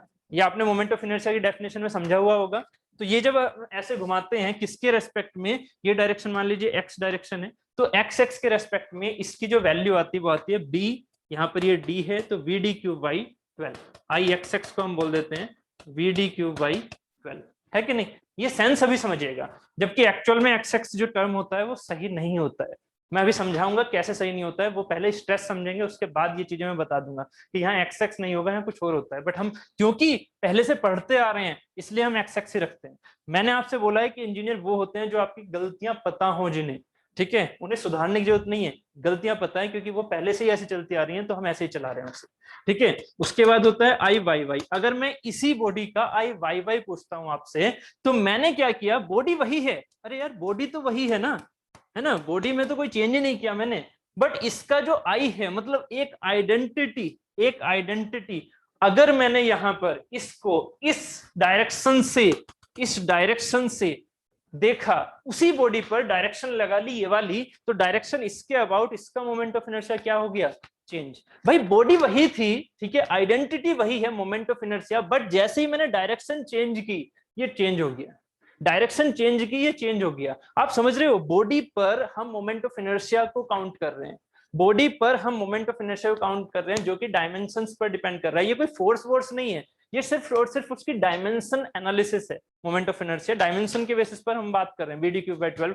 एरियल मोमेंट ऑफ इनर्शिया की बात हो रही है, मास वाली नहीं, ठीक है। तो यहाँ पर जो हम एरियल मोमेंट ऑफ इनर्शिया की बात कर रहे हैं, तो आई वाई वाई क्या हो जाएगा, dB³/12, आपको याद होगा ये dB³/12, इसकी वैल्यू इससे डिफर हो गई। इसका मतलब क्या हुआ, किसी आइडेंटिटी के लिए, किसी आइडेंटिटी के लिए जो कि उसकी सिंपली डायमेंशंस पर डिपेंड कर रही है, सेकंड मोमेंट ऑफ एरिया, ठीक है, वो अगर मैं डायरेक्शन चेंज कर देता हूं तो हमारी वैल्यू भी चेंज हो जाती है। तो अगर ऐसा मटेरियल है मेरे पास, ऐसी आइडेंटिटी है मेरे पास, जो मटेरियल के ऊपर डायरेक्शन चेंज करने से चेंज हो रही है, that is not the zero order tensor, that is not the first order tensor. तो वो कौन सी होती है, सेकेंड, थर्ड, फोर्थ, ये सारी चीजें, ठीक है, ये होती है हमारी जो हम स्टडी करते हैं, that is the second order tensor. अब ये सेकंड ऑर्डर टेंसर ही क्यों, ठीक है, अभी यहाँ तो एक्स एक्स और वाई वाई हो गए, ये हमारी जनरल डायरेक्शंस होती है, ठीक है, जबकि हमारी यहाँ पर आई जेड जेड भी होती है, ठीक है, आई जेड जेड भी होती है, ठीक है। तो ये जो हमारे पास डायरेक्शन अगर हम चेंज करें और उसे रोटेट कराएं, तो वो हमारे पास फाइनली आउटकम आता है जो कि डिफर करता है पुरानी वाली डायरेक्शन के मैग्नीट्यूड से, ठीक है। ये चीज समझ में आ रही है, ठीक है, ये हो गया एक सिंपल सा मोमेंट वाला एग्जांपल, ठीक है। अब मैं बात करने वाला हूं पहले ग्राफिकल रिप्रेजेंटेशन की, उसके बाद मैं बताऊंगा आपको stress. Graphical representation, graphical representation से पहले आपको एक्सप्रेशन समझना है नॉर्मल का एंड शेयर का। Normal stress and shear stress के एक्सप्रेशंस क्या होते हैं, ठीक है, उसके बाद हम ग्राफिकल रिप्रेजेंटेशन समझेंगे, उसके बाद आप ये बोल दोगे स्ट्रेस एक्चुअल में सर सेकंड ऑर्डर है, और सेकंड ऑर्डर क्या होता है वो आपको वहां पर अच्छे से समझ में आ जाएगा। अभी मैंने सिर्फ और सिर्फ बात की है किसकी, फर्स्ट ऑर्डर की एंड जीरो ऑर्डर की, और सेकंड ऑर्डर मैंने थोड़ा सा आपको हिंट दिया है। अभी मुझे आपको प्लेन समझाने हैं, धीरे धीरे प्लेन समझेंगे, ठीक है, तो इसे अभी होल्ड कीजिएगा, क्योंकि मुझे अभी पहले आपको प्लेन भी समझाने होंगे जो कि ग्राफिकल रिप्रेजेंटेशन में क्लियर होंगे, और इस कॉन्सेप्ट में क्लियर होंगे। किसमें, इस वाले, इस कॉन्सेप्ट में क्लियर होंगे प्लेन। पहले मुझे प्लेन समझाने, उसके बाद मैं आपको सेकंड ऑर्डर टेंसर बता दूंगा कि सेकंड ऑर्डर का एक्चुअल मीनिंग क्या होता है, फिर थर्ड ऑर्डर की बात करूंगा, ठीक है। यहां तक बताइए क्लियर हो गया या नहीं, ठीक है। फर्स्ट ऑर्डर जीरो ऑर्डर की बातें कंप्लीट हो गई या नहीं, पहले ये बताइए मुझे। फर्स्ट ऑर्डर जीरो ऑर्डर समझ में आ गया, first order and zero order समझ में आ गया, यस और नो, ठीक है। First order zero order complete, ठीक है। मेन चीज अभी तक first order and zero order की थी, ठीक है। कुछ जो चीजें एडिटिव थी वो मैंने बताई आपको, ठीक है। स्कूल लेवल पर या कॉलेज लेवल पर जो आपने सोचा होगा उससे थोड़ा तो एक्स्ट्रा मिला कि यहाँ पर हम कभी भी डिस्टेंस को एक्स से डिफाइन नहीं करते, है ना। अगर एक्स से डिफाइन नहीं करते हैं तो अगर एक अकेला एक्स है, इसका मतलब क्या होगा कि वो उसमें एक डायरेक्शन से ही वो कंप्लीटली डिफाइन है, इसीलिए हमेशा चाहे एफ एक्स लिखोगे तो एक्स से वो कंप्लीटली डिफाइंड है, ठीक है। उसके बाद जो सेकंड ऑर्डर होते हैं उसमें दो डायरेक्शन की जरूरत होती है, तो दो डायरेक्शन कैसे होती है, अब यहां पर समझो। Expression for normal and shear stress in unidirectional loading, तो यहां पर एक पी फोर्स लग रहा था, ठीक है, यहां पर एक पी फोर्स लग रहा था। मैंने क्या किया, मैंने एक यहां पर इमेजिनरी सेक्शन काटा, एक इमेजिनरी सेक्शन, ठीक है। अब ध्यान से समझना, ये जो मैंने इमेजिनरी सेक्शन काटा है, ठीक है, इस इमेजिनरी सेक्शन का जो ये वाला पार्ट बन रहा है, ये बन रहा है मेरा क्रॉस सेक्शन, ठीक है, दिख रहा है आपको, ये बन रहा है मेरा क्रॉस सेक्शन। इस क्रॉस सेक्शन में अब मैं आपसे जो क्वेश्चन पूछूंगा, इस क्रॉस सेक्शन के अबाउट, इस क्रॉस सेक्शन के अबाउट, इस रेफरेंस के अबाउट आपको क्या निकालना है, एक तो निकालना है सिग्मा एन की वैल्यू, और एक निकालना है टाउ एस की वैल्यू। अब आप कहोगे सर टाउ एस तो बताया नहीं, बात ठीक है, टाउ एस नहीं बताया। आप सिर्फ टाउ एस की फॉर्मूला अभी ये याद रखेंगे, समझा दूंगा आगे। अभी टाउ एस का फॉर्मूला बेसिकली क्या होता है, पैरेलल फोर्स अपॉन में एरिया ऑफ क्रॉस सेक्शन, बस ये याद रखिए अभी, parallel force upon area of cross section. ये क्या था, ये था perpendicular force upon area of cross section. Sigma N क्या था, क्या समझा था हमने कल, क्रॉस सेक्शन एरिया के परपेंडिकुलर फोर्स, जबकि ये क्या है, क्रॉस सेक्शन एरिया के पैरेलल फोर्स। बस इसके अलावा और कुछ नहीं सोचना अभी आपको, ठीक है। बाकी कैसे ये चीज ऐसे आती है वो मैं आगे अभी बताऊंगा आपको, पहले यहाँ पर समझो। अगर मैं आपसे कहता हूं कि इस पर मुझे नॉर्मल स्ट्रेस बताइए, तो नॉर्मल स्ट्रेस कितनी होगी, तुरंत आंसर आपका आ जाएगा, उम्मीद है। आंसर बताइए क्या होगा, सिग्मा एन, इसे क्रॉस सेक्शन, इस सेक्शन को मैंने 1 1 मान लिया, तो फॉर दी 1 1, या पहले भी सिग्मा एन बताओ, तो सिग्मा एन हमारी कितनी होगी, परपेंडिकुलर फोर्स अपॉन में एरिया। सीधा आंसर हो गया क्या, पी अपॉन ए। सीधा आंसर हो गया पी अपॉन ए। ये जो मेरी सिग्मा एन है, कल तो समझा ही था अच्छे से, ये जो पी सिग्मा एन है वो क्या होगा मेरी, पी अपॉन ए। इसी को मैंने सिंपली सिग्मा बोल दिया, इसको मैंने एज्यूम कर लिया सिंपली सिग्मा, है ना। इसके मैग्नीट्यूड पी अपॉन ए को मैंने सिग्मा बोल दिया, ये सिग्मा एन था एक्चुअल में, बट इसे मैंने सिग्मा एज्यूम कर लिया, किसकी वैल्यू को, पी अपॉन ए को, मैग्नीट्यूड वाइज, ठीक है। ये मेरा मैग्नीट्यूड है, ठीक है, ये सिग्मा। अब ध्यान से समझिएगा, अगर मैं आपसे कहता हूं ये सेक्शन मेरा 1 1 है, मैंने क्या कहा आपसे, मैंने सेकंड ऑर्डर टेंसर को अभी थोड़ा सा समझाते हुए ये बोला कि अगर मेरी डायरेक्शन चेंज हो जाए, अगर मेरी डायरेक्शन चेंज हो जाए तो उस डायरेक्शन पर वैल्यू क्या होती है, उस डायरेक्शन पर वैल्यू अगर सेम हो, डायरेक्शन चेंज होने पर वैल्यू अगर सेम हो, तो वहां उस कंडीशन में हम उसे सेकंड ऑर्डर टेंसर नहीं बोलेंगे। क्योंकि अगर डायरेक्शन चेंज होने पर भी वैल्यू सेम आ रही है, जो डायमेंशंस के बेसिस पर चीजें चल रही हैं, इसका मतलब वैल्यू क्या है, वो सेकंड ऑर्डर टेंसर नहीं है। बट अगर डायरेक्शन चेंज होने पर, अगर डायरेक्शन चेंज होने पर वैल्यू अलग अलग आने शुरू हो जाए, तो अब हम उसे क्या बोलेंगे, उसे बोलेंगे सेकंड ऑर्डर टेंसर। अगर डायरेक्शन चेंज होने पर वैल्यू चेंज होने शुरू हो जाए, अब ये जो डायरेक्शन चेंज होने पर वैल्यू चेंज होने शुरू हो रही है, उसे हम सेकंड ऑर्डर टेंसर ही क्यों बोल रहे हैं, अब उसके बारे में सोचिएगा कि उसे हम डायरेक्शन चेंज होने पर वैल्यू चेंज हो रही है तो उसे सेकंड ऑर्डर टेंसर ही क्यों बोल रहे हैं, और स्ट्रेस को हम पर्टिकुलर सेकंड ऑर्डर टेंसर क्यों बोल रहे हैं। तो इस सेकंड का क्या मीनिंग है, अब यहां से समझ में आएगा। पहले तो ये समझो, जो टाउ एस है, tau S for this figure, tau S for this figure कौन से वाले प्लेन के लिए, 1 1 प्लेन के लिए, tau S for this figure क्या होगी, क्या मेरा इस सेक्शन के पैरेलल कोई फोर्स लग रहा है, बताइएगा, क्या मेरा इस क्रॉस सेक्शन के पैरेलल कोई फोर्स लग रहा है, पैरेलल, इस क्रॉस सेक्शन के पैरेलल कोई फोर्स लग रहा है, फोर्स के रिजोल्यूशन करने आते हैं ना, इस क्रॉस सेक्शन के पैरेलल कोई फोर्स लग रहा है, पैरेलल, जीरो नहीं लग रहा है, क्यों, क्योंकि पी का रिजोल्यूशन कितना होगा, पी का रिजोल्यूशन इन 1 1 क्रॉस सेक्शन कितना होगा, पी का रिजोल्यूशन 0, 90 डिग्री पर क्या होता है किसी पर्टिकुलर फोर्स का रिजोल्यूशन 0, ठीक है। इसके जो घटक होते हैं इस डायरेक्शन में 90 डिग्री पर, वो क्या होते हैं, 0 इधर 0 इधर, है कि नहीं, कोई मतलब ही नहीं होता। तो इसका मतलब यहाँ पर क्या होगा, टाउ एस की वैल्यू, अगर मैं इस वाले सेक्शन की बात कर रहा हूँ, 4 1 1 सेक्शन ऐसे लिख लो, चाहे 4 1 1 सेक्शन, तो टाउ एस की वैल्यू क्या आ गई, 0। साफ दिख रहा है आपको, टाउ एस क्या है फॉर 1 1 सेक्शन, 0। अब यहाँ पर हम एक चीज लेके चले, क्या, कि भाई अगर ये चीज थी, एक प्लेन था, अब ध्यान से समझिएगा, एक ये प्लेन था, कौन सा प्लेन था, 1 1 प्लेन, ये सिंपल हमारे पास एक प्लेन था, इस प्लेन में दो स्ट्रेसेस थी, कौन सी स्ट्रेसेस, इस प्लेन में दो स्ट्रेसेस थी, कौन कौन सी स्ट्रेसेस, एक थी नॉर्मल स्ट्रेस, एक थी शियर स्ट्रेस। इस प्लेन में दो स्ट्रेसेस थी, एक थी नॉर्मल स्ट्रेस, एक थी शियर स्ट्रेस। नॉर्मल स्ट्रेस की वैल्यू पी अपॉन ए है, जबकि शियर स्ट्रेस की वैल्यू 0 है। हमारे पास दो ही स्ट्रेसेस होती है ना, हमारे पास दो ही फोर्सेस होते हैं, कौन कौन से, नॉर्मल एंड ट्रांसवर्स फोर्स, पहले लोड में आपको चैप्टर 1 में समझाया हुआ है। तो नॉर्मल एंड ट्रांसवर्स फोर्स से क्या क्या प्रोड्यूस होंगी, एक से प्रोड्यूस होगी मेरी नॉर्मल फोर्स से प्रोड्यूस होगी मेरी नॉर्मल स्ट्रेस, और शियर फोर्स से प्रोड्यूस होगी मेरी शियर स्ट्रेस। तो ये दोनों ही स्ट्रेस मेरी इस वाले प्लेन पर 90 डिग्री पर होंगी या नहीं, इस वाले प्लेन पर ये दोनों ही स्ट्रेस मेरी 90 डिग्री पर होंगी या नहीं। तो ये एक सिग्मा एन है और एक टाउ एस है। तो आपके माइंड में अब क्या चलना चाहिए, आपके माइंड में ये चलना चाहिए कि अगर आपके पास ये एक प्लेन है, अगर आपके पास ये एक प्लेन है, जो बोल रहा हूं उस पर ध्यान दो, सारी चीजें एक साथ समझ में आ जाएंगी लास्ट में जब ये पूरा एक्सप्लेनेशन हो जाएगा, ठीक है। एक प्लेन आपके पास ये रहा, इस प्लेन पर हमेशा दो डायरेक्शन ऐसे लेके चला करो, इस प्लेन पर हमेशा दो परपेंडिकुलर डायरेक्शन लेके चला करो, ये चीज दो परपेंडिकुलर एकदम, ठीक है। तो एक ये हो गया और एक ये हो गया, ठीक है, ये चीज, ठीक है, ये परपेंडिकुलर हो गया। जहां प्लेन है उस पर ये ऐसे लगाया करो, ठीक है। मान लीजिए ब्लू वाला शियर है, तो ऐसे लगा दिया इस पर, ठीक है, ये चीज कि एक प्लेन के पैरेलल है और एक प्लेन के परपेंडिकुलर है, हमेशा ये चीज लेके चलना। अब एक बात बताओ, सेकंड का मतलब क्या है यहां से, अब मैं आपको रियल समझा रहा हूं। सेकंड का मीनिंग क्या था? सेकंड का मीनिंग ये था कि एक तो नॉर्मल एंड शियर तो हमेशा रहेगा ही, अगर किसी प्लेन के एक परपेंडिकुलर नॉर्मल आ रहा है तो उसके एक पैरेलल शियर हमेशा होगा। इन दोनों को आप अलग नहीं कर सकते, ये दोनों चीजें हमेशा होंगी अगर फोर्स लग रहा है तो। उनका मैग्नीट्यूड किसी का 0 हो सकता है, किसी का नहीं हो सकता है, वो डिपेंड करेगा, ठीक है, बट ये दोनों चीजें हमेशा होंगी, याद रखिएगा इस चीज को। अब मैं क्या किया, अब मैंने प्लेन को दिया, एक तो है ये डायरेक्शन, समझिएगा इस चीज को। सेकंड ऑर्डर में दो चीजों का मीनिंग क्या है, सेकंड ऑर्डर में दो का जो मीनिंग है उसका एक डिवाइड करें तो एक है ये वाली डायरेक्शन, एक है ये डायरेक्शन, किसकी डायरेक्शन, स्ट्रेस की डायरेक्शन। समझो जरा, स्ट्रेस की डायरेक्शन एक है, स्ट्रेस की डायरेक्शन, स्ट्रेस की भले से ही दो डायरेक्शन है बट ये टोटल स्ट्रेस हमेशा एक साथ रहेगी। कौन सी? एक नॉर्मल स्ट्रेस, एक शियर स्ट्रेस। एक डायरेक्शन नॉर्मल है तो एक डायरेक्शन शियर है, ये फिक्स है, मतलब पैरेलल है, ये फिक्स है, ठीक है। तो एक है हमारी डायरेक्शन किसकी, स्ट्रेस की, वो हो सकती है एक्स डायरेक्शन में हो, मतलब इस डायरेक्शन में वो हो सकती है, वो ऐसे हो, ठीक है। अब जो ये वाली चीज है, अभी एक डायरेक्शन तो ये होगी स्ट्रेस की, दूसरी डायरेक्शन है प्लेन की।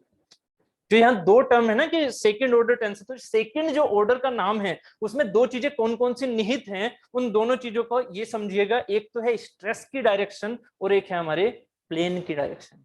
थोड़ा सा माइंड को एकदम ओपन करो और सोचो जरा इस चीज को मैं क्या बोलना चाह रहा हूँ। एक है स्ट्रेस की डायरेक्शन और एक है प्लेन की डायरेक्शन। अगर मैं प्लेन की डायरेक्शन चेंज कर दूं, अगर प्लेन मेरा ये रेफरेंस ये क्रॉस सेक्शन ना होके, मटेरियल तो यही है, मैंने अपना एक रेफरेंस प्लेन ऐसे ना लेके अगर मैंने यहां पर इस चीज को ऐसे ले लिया है ना, इसको मैंने टिल्ट कर दिया ऐसे, ठीक है। तो अब बताइए जो मेरा इमेजिनरी, ये तो सब इमेजिनरी प्लेन है ना, तो ये जो रफ जो मेरा रेफरेंस इमेजिनरी प्लेन है अगर मेरा ऐसे हो गया तो अब स्ट्रेस की डायरेक्शन क्या यही रहेंगी? नहीं ना, ये स्ट्रेस की डायरेक्शन क्या हो जाएंगी, ऐसे, ठीक है।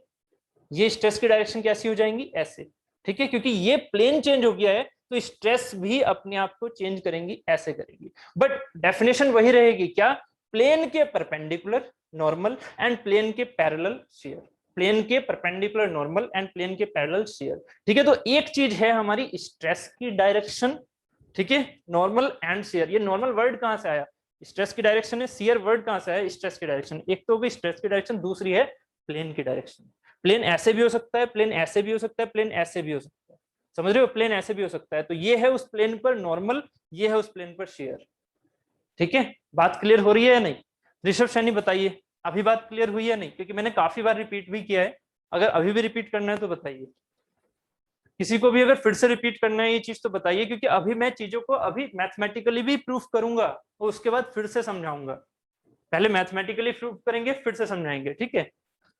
चलो फिर एक बार और बता देता हूं, सेकंड का मीनिंग क्या है। सेकंड का मीनिंग, सेकंड मतलब दो तो कम से कम चीजें होनी चाहिए ना, टू थिंग्स। अब वो टू थिंग्स कौन कौन सी हैं, जिसमें से एक है स्ट्रेस की डायरेक्शन और एक है प्लेन की डायरेक्शन। समझो इस चीज को, एक है स्ट्रेस की डायरेक्शन और एक है प्लेन की डायरेक्शन, ये दो थिंग है, इस वजह से इसे हमने सेकंड ऑर्डर बोला, इसीलिए हमने इसे सेकंड ऑर्डर बोला, ठीक है। अब जरा चेक करो एक बार फिर से मैं बता देता हूँ। एक है हमारी स्ट्रेस की डायरेक्शन, कितनी स्ट्रेसेस होती हैं, दो स्ट्रेसेस होती हैं। कौन कौन सी स्ट्रेसेस होती हैं, नॉर्मल स्ट्रेस होती है एंड शियर स्ट्रेस होती है। क्यों मैंने ऐसे बोल दिया नॉर्मल और शियर होती है, क्योंकि आपने फोर्सेस को दो टाइप से देखा था, एक देखा था नॉर्मल फोर्स और एक देखा था शियर फोर्स। तो नॉर्मल एंड शियर फोर्स से दो स्ट्रेसेस आएंगी, नॉर्मल एंड शियर, हमेशा 90 डिग्री पर होंगी एक दूसरे से, ठीक है। नॉर्मल एंड शियर का मीनिंग क्या है, एक पैरेलल फोर्स है तो एक परपेंडिकुलर है, और आपको पता है परपेंडिकुलर का मीनिंग ये होता है कि 90 डिग्री, ठीक है। तो इसमें ये होगी स्ट्रेस की डायरेक्शन, एक चीज तो होगी स्ट्रेस की डायरेक्शन, दूसरी चीज है किस प्लेन पर ये आप चेक कर रहे हो। अगर आप इस प्लेन पर चेक करो, कल प्लेन समझाए थे ना, इस प्लेन पर अगर नॉर्मल चेक कर रहे हो तो इसी प्लेन पर शेयर देखना पड़ेगा। बट अगर मैंने प्लेन ये कर दिया, ठीक है, एक रेफरेंस प्लेन मैंने अगर ऐसे काट दिया तो इस रेफरेंस प्लेन पर अब देखोगे इसकी नॉर्मल कैसे जाएगी, ऐसे, और शेयर कैसे जाएगी, ऐसे, ठीक है। तो ये प्लेन की डायरेक्शन पर भी डिपेंड कर रहा है, इसीलिए यहाँ पर दो थिंग्स हैं, ठीक है, टू थिंग्स, एक स्ट्रेस की डायरेक्शन और एक प्लेन की डायरेक्शन। अभी भी डाउट है थोड़ा सा तो बताइए। ऋषभ जी क्लियर हुआ? सभी बताइए एक बार कि ये चीजें थोड़ी थोड़ी क्लियर हुई है या नहीं। एक रफ आइडिया दिया है अभी, ठीक है, बाकी इसे भी प्रूफ करूंगा अच्छे से। रफ आइडिया समझ में आया या नहीं आया बताइए जल्दी से, ठीक है। देखिएगा अब 3D में एक फिगर देख लेते हैं, गुड, बहुत बढ़िया, ठीक है। अब 3D में जो ये वाला फिगर था मैंने 2D भी साथ में बना रखा है, तो ये जो 1-1 सेक्शन था इसे 1-1 मैंने यहाँ बोल दिया ऐसे, सॉरी ये 1-1 सेक्शन मेरा ये था। ये 2D फिगर भी है साथ में, जिसे 3D समझ में नहीं आएगा, ये थोड़ा कॉम्प्लिकेटेड लगेगा, वो 2D से भी रिलेट कर सकते हैं। मैंने यहाँ पर क्या किया भाई, मेरा रेफरेंस था ये कौन सा वाला, परपेंडिकुलर सेक्शन, मतलब ये वाला सेक्शन 1-1। अब मैंने क्या किया, मुझे ये चेक करना है कि क्या मेरी स्ट्रेस की वैल्यू प्लेन चेंज करने पर चेंज हो रही है। अगर प्लेन चेंज करने पर चेंज हो रही है, इसका मतलब हो सकता है वो मेरी सेकंड ऑर्डर टेंसर हो। ठीक है, तो मैं क्या करता हूँ, ये इसको अगर मैं एक प्लेन से इस तरह से टिल्ट कर दूं, ऐसे यहां से, ये मैंने ऐसे टिल्ट कर दिया। मैंने अभी प्लेन ना यहां से टिल्ट किया है, जबकि एक्चुअल में मैं यहां से टिल्ट करूंगा। वो चीजें मैं अभी आराम से समझाऊंगा, पहले यहां से ऐसे चीज को समझ लो। ठीक है, पहले मैथ समझ लेते हैं, उसके बाद चीजों को हम फिजिकली भी देख लेंगे। ठीक है, तो मैंने एक प्लेन ऐसे टिल्ट मान लिया, इसे मान लिया मैंने 2-2 प्लेन, इसे मान लिया 2-2 प्लेन। इस 2-2 प्लेन पर देखिएगा क्या हो रहा होगा। अब सेक्शन कैसे कटेगा, अब सेक्शन कटेगा ऐसे, क्रॉस सेक्शन ऐसे जाएगा या नहीं जाएगा, सोचो जरा, मेरे साथ ही रहना। क्रॉस सेक्शन ऐसे जाएगा या नहीं, अलग अलग कलर जहां जहां यूज कर रहा हूँ जरा ध्यान से देखते रहना। अगर ये प्लेन आपने ऐसे टिल्ट किया तो इसमें देख लो 2D में, अगर 3D में समझ में नहीं आ रहा तो 2D में ये वाली चीज कैसे हो जाएगी, ये हो गई ऐसे, ऐसे सॉरी, ये हो गई मेरी 2D।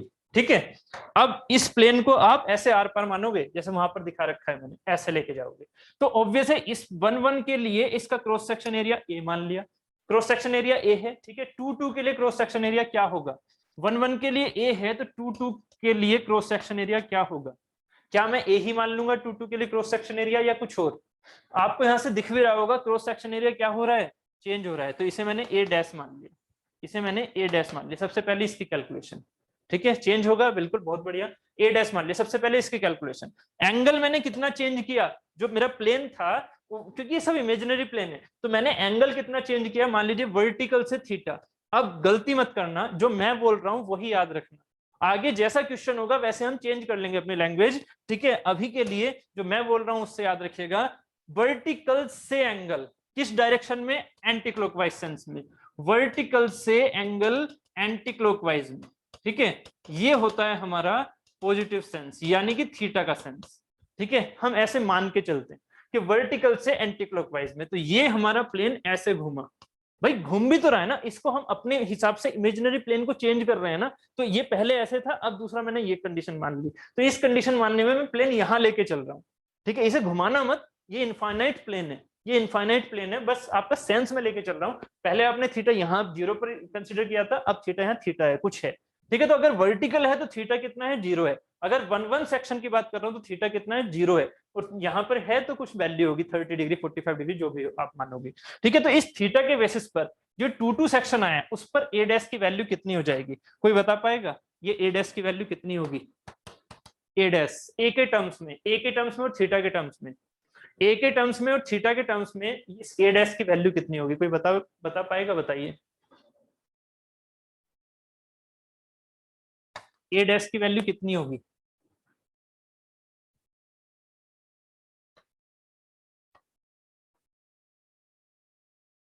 ठीक है, वाह बहुत बढ़िया बहुत बढ़िया बहुत बढ़िया।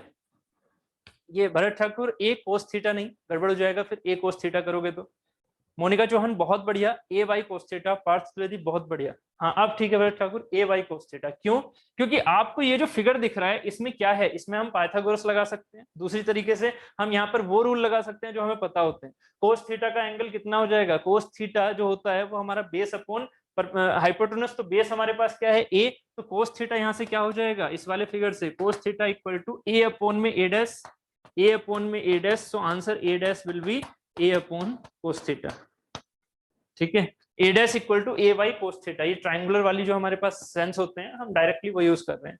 ठीक है, cos theta equal to base upon hypotenuse, तो बेस हमारे पास ए है क्योंकि थीटा ये वाला मेजर कर रहे हैं ना कि ये वाला, ये करोगे तो गड़बड़ हो जाएगा, ये करना, तो बेस इसका क्यों क्या होता है ये। ठीक है, जहां से मेजर करते हैं वो बेस कहलाता है ना, अब ये चीजें यार याद तो होंगी उम्मीद है। ठीक है, तो जो बेस है वो ये है, उसके नीचे हाइपोटेनस हो गया ये, तो ए अपॉन ए डैश, तो ए डैश की वैल्यू क्या आ गई, ए वाई कोस थीटा, यहाँ से हमारे पास ये टर्म आ गया। ठीक है, अब हम चलते हैं थोड़ी सी कैलकुलेशन को आगे लेके, ये चीजें मैं आपको आगे स्क्रीनशॉट दे दूंगा इनका। ठीक है, बट थोड़ा या एक काम कर लेते हैं, इसको हम थोड़ा व्हाइट स्क्रीन आ जाएगा, इसको हम ऐड कर देते हैं। ठीक है, और हो सके तो मैं चेक कर लेता हूँ, अगर हो जाता है तो ये हो तो रहा है, नहीं हो रहा, नहीं हो रहा। चलो एक सेकेंड रुकिएगा, जो हमने यहाँ पर देखा था, मैं 2D ही बना के चल रहा हूँ, हाँ 3D में वहां पर दिखाता रहूंगा। ठीक है, तो ये हमारे पास था 1 1, ठीक है, और ये है हमारे पास अब नया 2 2। ठीक है, तो अब 4 2 2 सेक्शन, यहां से कैलकुलेशन आती है जो इंपॉर्टेंट है। 4 2 2 सेक्शन, 2 2 सेक्शन के लिए क्या, 2 2 सेक्शन के लिए अगर मैं आपसे पूछता हूं, यहां जो हमारे पास ये फिगर था, इसमें पी फोर्स ये थी, ठीक है, इस पी फोर्स के हिसाब से ये जो एंगल है, यार फिगर यही ठीक रहेगा, ये जो एंगल है,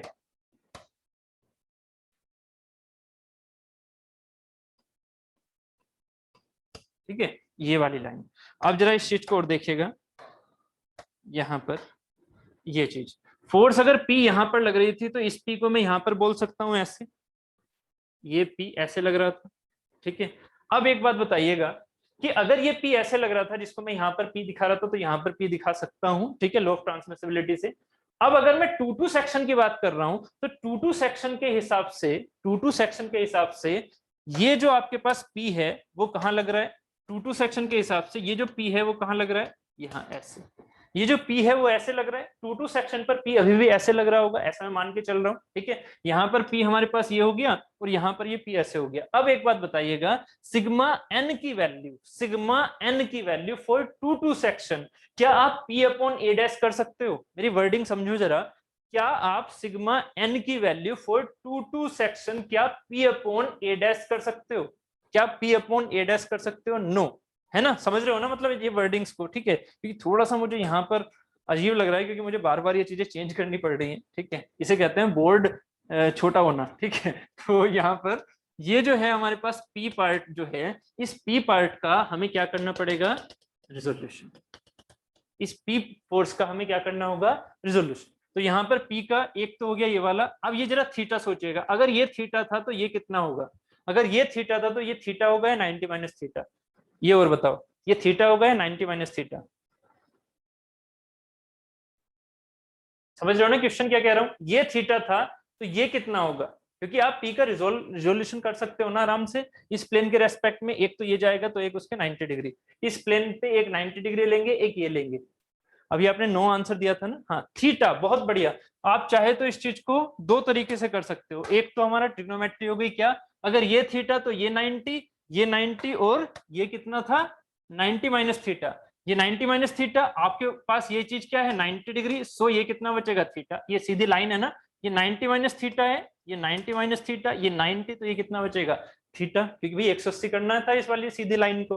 ठीक है, तो यहाँ थीटा बच जाएगा। दूसरा तरीका ये भी याद रखिएगा, दूसरा तरीका है ये वाला, ऐसे समझो कि अगर ये चीज ऐसे थी, ठीक है, अगर ये चीज ऐसे थी, आपने अगर इस प्लेन को, इस प्लेन के परपेंडिकुलर वाली चीज ये है ना, आपने अगर इस प्लेन को थीटा टिल्ट कराया तो परपेंडिकुलर अपने इनिशियल से कितना चेंज हो जाएगा, थीटा। सेंस एकदम सीधा है, अगर यहां से इसके परपेंडिकुलर लाइन ये थी और ये इन दोनों के बीच में 90 हमेशा रहेगा, अगर आप इस रेड मार्कर को थीटा टिल्ट कराते हो तो ब्लू मार्कर कितना टिल्ट हुआ, थीटा, सिंपल सा। ठीक है, तो यहां पर ये आंसर क्या हो गया, थीटा।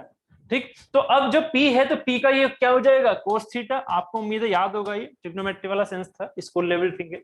P का ये हो जाएगा कोस थीटा और ये हो जाएगा साइन थीटा। ठीक है, ये हो गया P का रिजोल्यूशन कोस थीटा एंड ये हो गया P साइन थीटा।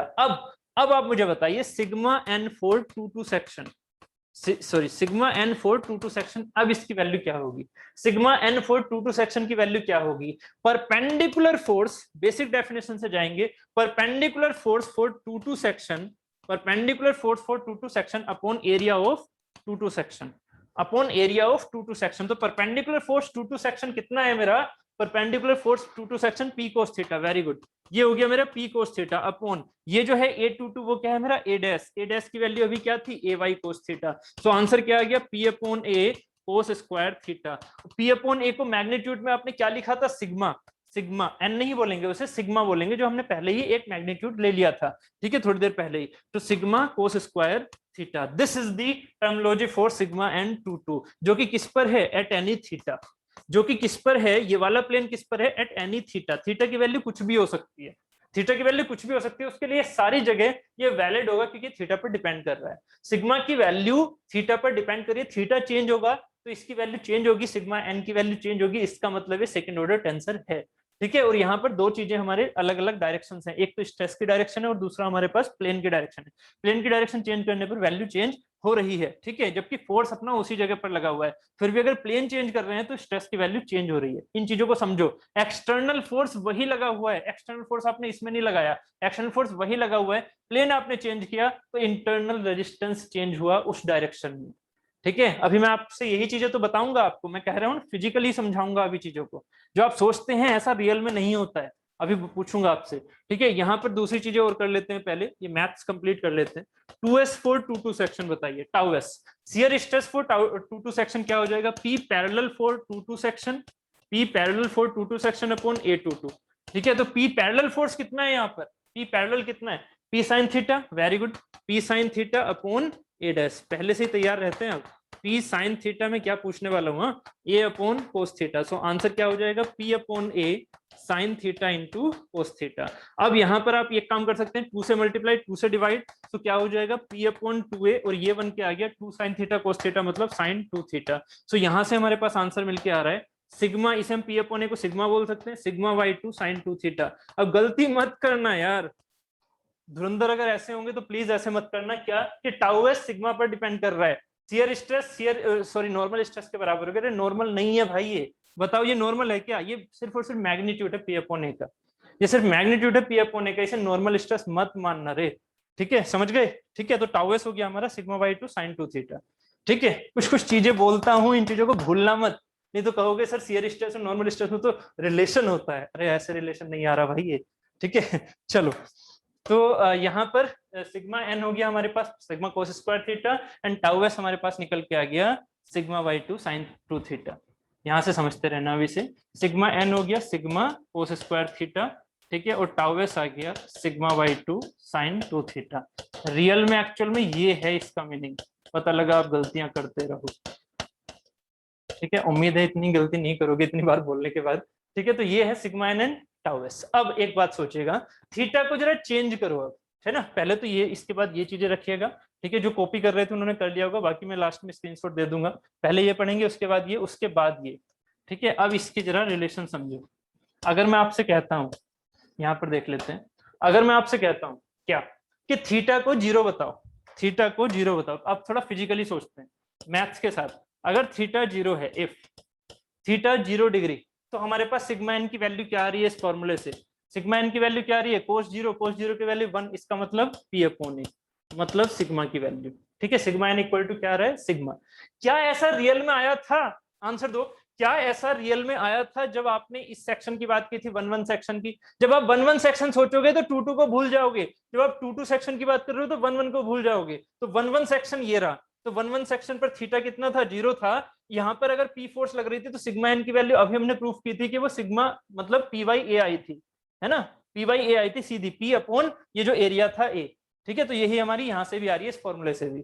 ठीक है, अगर मैं आपसे पूछता हूँ थीटा इक्वल टू 0 पर टाउ एस की वैल्यू, तो टाउ एस की वैल्यू इस फॉर्मूले से निकालो, कितनी आ जाएगी, P upon 2 into sine 0, sine 0 की वैल्यू 0 होती है 0। और अभी थोड़ी देर पहले मैंने आपसे समझाया भी था कि P का रिजोल्यूशन फिजिकली नहीं होगा, इसका मतलब 1-1 सेक्शन में टाउ एस की वैल्यू क्या होगी, 0। ये दोनों चीजें समझ में आ रही है, मैं क्या कर रहा हूँ, मैं यहाँ पर खेल ये खेल रहा हूँ कि पहले मैं मैथ्स में रखता हूँ, उसके बाद आपको फिजिकली समझाता हूँ। दोनों चीजें क्लियर हो रही हैं? ठीक है, अब थोड़े से और एंगल पर चलते हैं।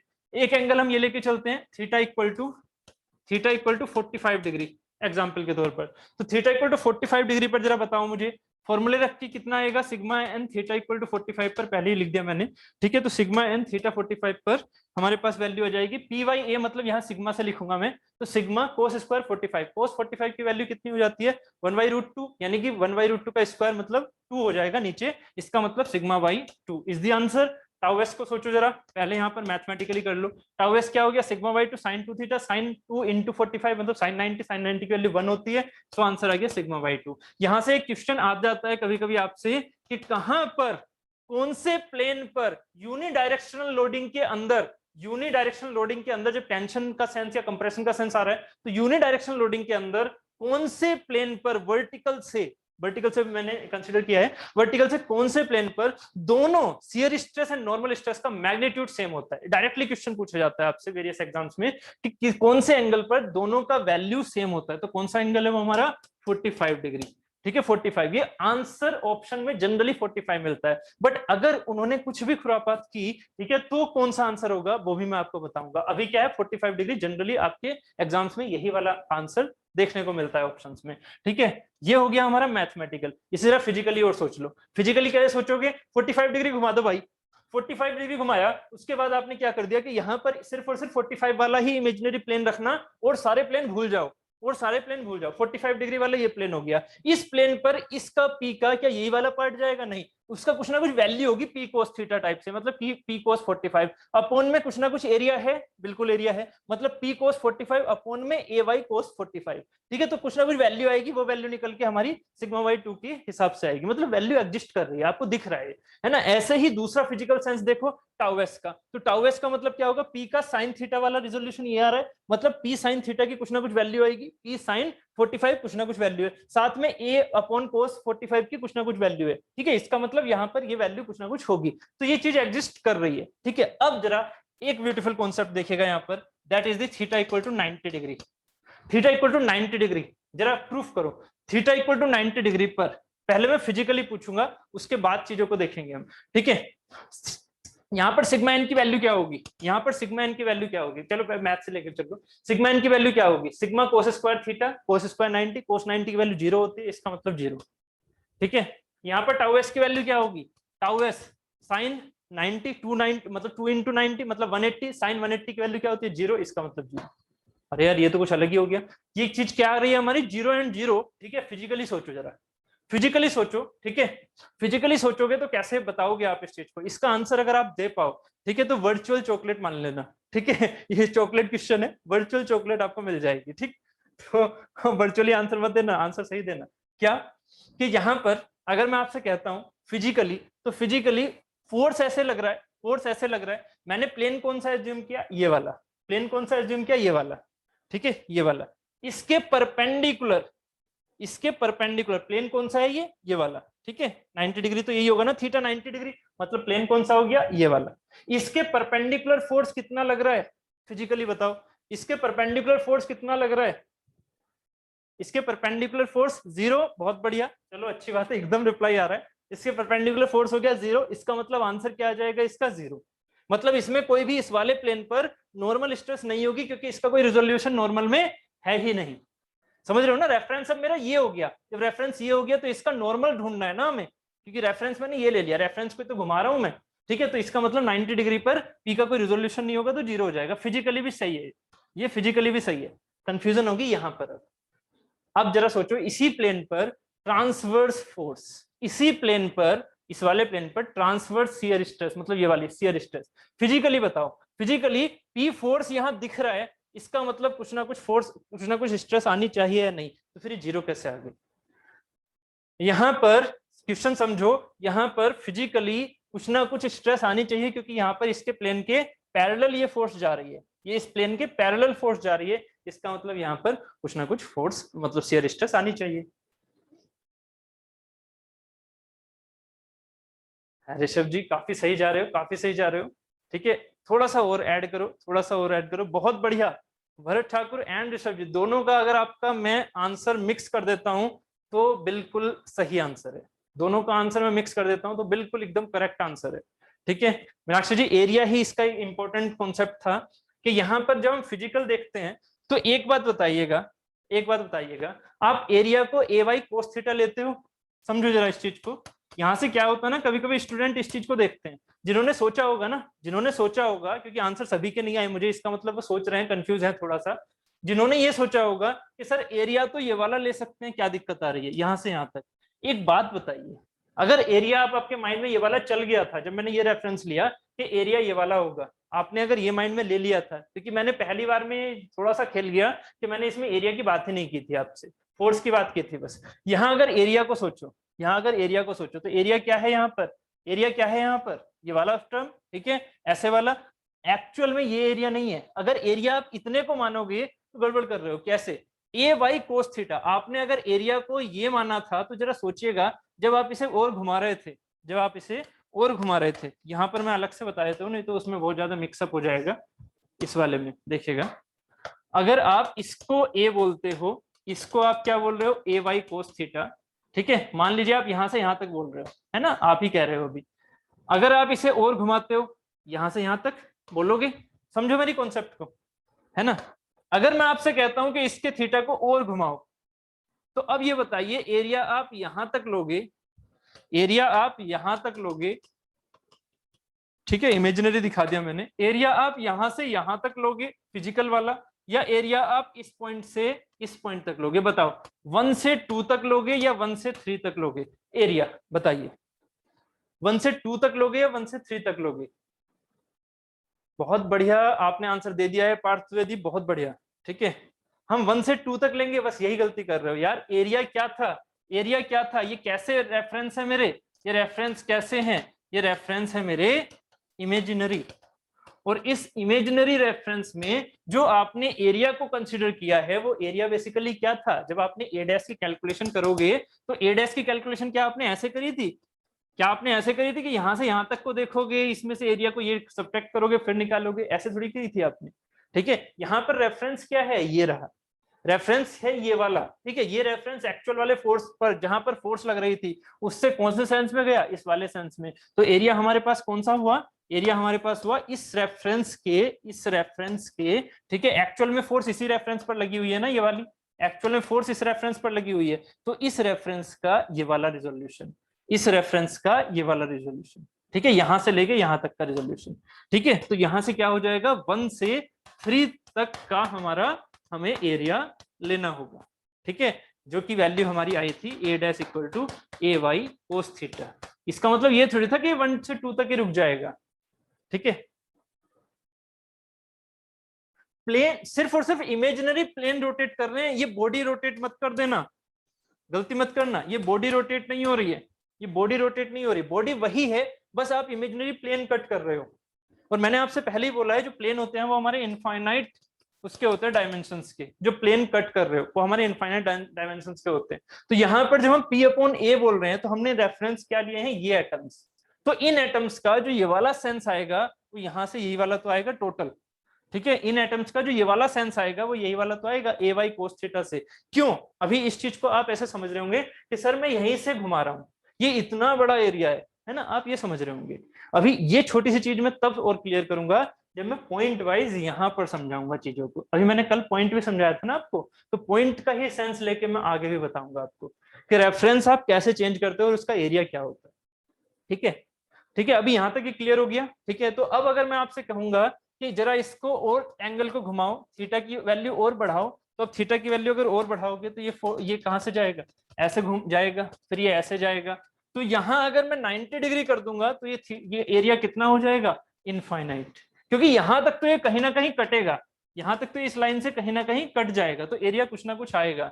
बट अगर यहाँ पर हम 90 डिग्री ही कर दें तो एरिया हो जाएगा इनफाइनाइट, ठीक है। और अगर एरिया इनफाइनाइट हो गया तो यहाँ पर वैल्यू क्या हो जाएगी, ए डैश क्या आ गया यहाँ पर, इनफाइनाइट, ठीक है। तो यहाँ से जो हमारे पास वैल्यू है शियर स्ट्रेस की टाउ एस की, वो क्या हो गई, P upon A upon cos theta, P sine theta, ठीक है।